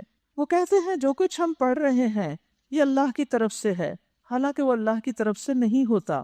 وہ جان بوجھ کر جھوٹ بات اللہ کی طرف منسوب کرتے ہیں. کسی انسان کا یہ کام نہیں کہ اللہ تو اس کو کتاب اور حکم اور نبوت عطا فرمائے اور وہ لوگوں سے کہے کہ اللہ کی بجائے میرے بندے بن جاؤ، اللہ کی بجائے میرے بندے بن جاؤ، یعنی لوگوں کو اللہ سے پھیرے اور اپنی طرف مائل کرے. یہ عام طور پہ ہم بنی اسرائیل کے کانٹیکسٹ میں پڑھتے ہیں تو ہم سمجھتے ہیں کہ وہ ایسا کرتے تھے. ہم سب کو بھی اپنی نیتوں کا جائزہ لینا چاہیے کہ جب ہم کسی کو دین سکھا رہے ہوں تو ہماری کہیں چھپی ہوئی بھی یہ نیت نہ ہو کہ یہ لوگ میرے گرویدہ ہو جائیں، میرے فین بن جائیں، یا مجھے چاہیں، یا ہر بات میری ہی مانیں. نہیں، لوگوں کو ہمیشہ اللہ سے جوڑیں، لوگوں کو خود سے نہیں ڈرائیں، اللہ سے ڈرائیں. لوگوں کے دل میں اپنی محبت نہیں، اللہ کی محبت ڈالیں، کیونکہ یہ انسان کی بہت بڑی ویکنس ہوتی ہے کہ وہ چاہتا ہے کہ ہر چیز میری ہی طرف رجوع کرے اور میری ہی بن جائے، میری ہو جائے. یہ اس کی حرص ہوتی ہے، وہ اپنا نام پیدا کرنا چاہتا ہے، یہ اپنا سکہ منوانا چاہتا ہے. تو یہ چیزیں انسان کے لیے بہت خطرناک ہوتی ہیں. وہ تو یہی کہے گا کہ سچے ربانی بنو، سچے ربانی بنو. ربانی کون ہوتا ہے؟ وہ عالم جو اپنے علم پر عمل کرتا ہو، عالم حقیقی، باعمل عالم. اور عالم کی ذمہ داری کیا ہوتی ہے؟ وہ لوگوں کی اصلاح کا کام کرتا ہے. ربانی کیوں بنا؟ جیسا کہ اس کتاب کی تعلیم کا تقاضا ہے. تو ہم سب کو بھی کیا بننا ہے؟ ربانی، کیونکہ ہم کتاب پڑھتے پڑھاتے ہیں. وہ تم سے ہرگز یہ نہ کہے گا کہ فرشتوں کو یا پیغمبروں کو اپنا رب بناؤ. کیا یہ ممکن ہے کہ ایک نبی تمہیں کفر کا حکم دے جبکہ تم مسلم؟ کیونکہ بنی اسرائیل نے اور یہود و نصارہ نے کچھ چیزیں خود گھڑ کے اپنے پیغمبروں کی طرف منسوب کر دی تھی، حالانکہ وہ پیغمبروں کی تعلیم نہ تھی. یاد کرو، اللہ نے پیغمبروں سے عہد لیا، آج ہم نے تمہیں کتاب اور حکمت اور دانش سے نوازا. کل اگر کوئی دوسرا رسول تمہارے پاس اسی تعلیم کی تصدیق کرتا ہوا آئے جو پہلے سے تمہارے پاس موجود ہے تو تمہیں اس پر ایمان لانا ہوگا اور اس کی مدد کرنی ہوگی. یہ ارشاد فرما کر اللہ نے پوچھا، کیا تم اس کا اقرار کرتے ہو اور اس پر میری طرف سے عہد کی بھاری ذمہ داری اٹھاتے ہو؟ پھر عہد کی بات ہے. انہوں نے کہا ہم اقرار کرتے ہیں. اللہ نے فرمایا اچھا تو گواہ رہو اور میں بھی تمہارے ساتھ گواہ ہوں. اس کے بعد جو اپنے عہد سے پھر جائے وہی فاسق ہے. افغیر دین اللہ یبغون، اب کیا یہ لوگ اللہ کی اطاعت کا طریقہ، یہ دین چھوڑ کر کوئی اور طریقہ چاہتے ہیں؟ حالانکہ آسمان و زمین کی ساری چیزیں چاروں ناچار اللہ ہی کی تابع فرمان ہیں، مسلم ہیں. مسلم کون ہوتا ہے؟ اطاعت گزار، فرما بردار. سورج کس کے حکم سے چل رہا ہے؟ چاند کس کے حکم سے روشنی دیتا ہے؟ آسمان کس کے حکم سے تھمے ہوئے ہیں کہ گر نہیں پڑتے؟ بادلوں پہ کس کا حکم ہے؟ اس زمین پہ یہ جو چیزیں ہم کھاتے ہیں وہ کس کے حکم سے اگتی ہیں؟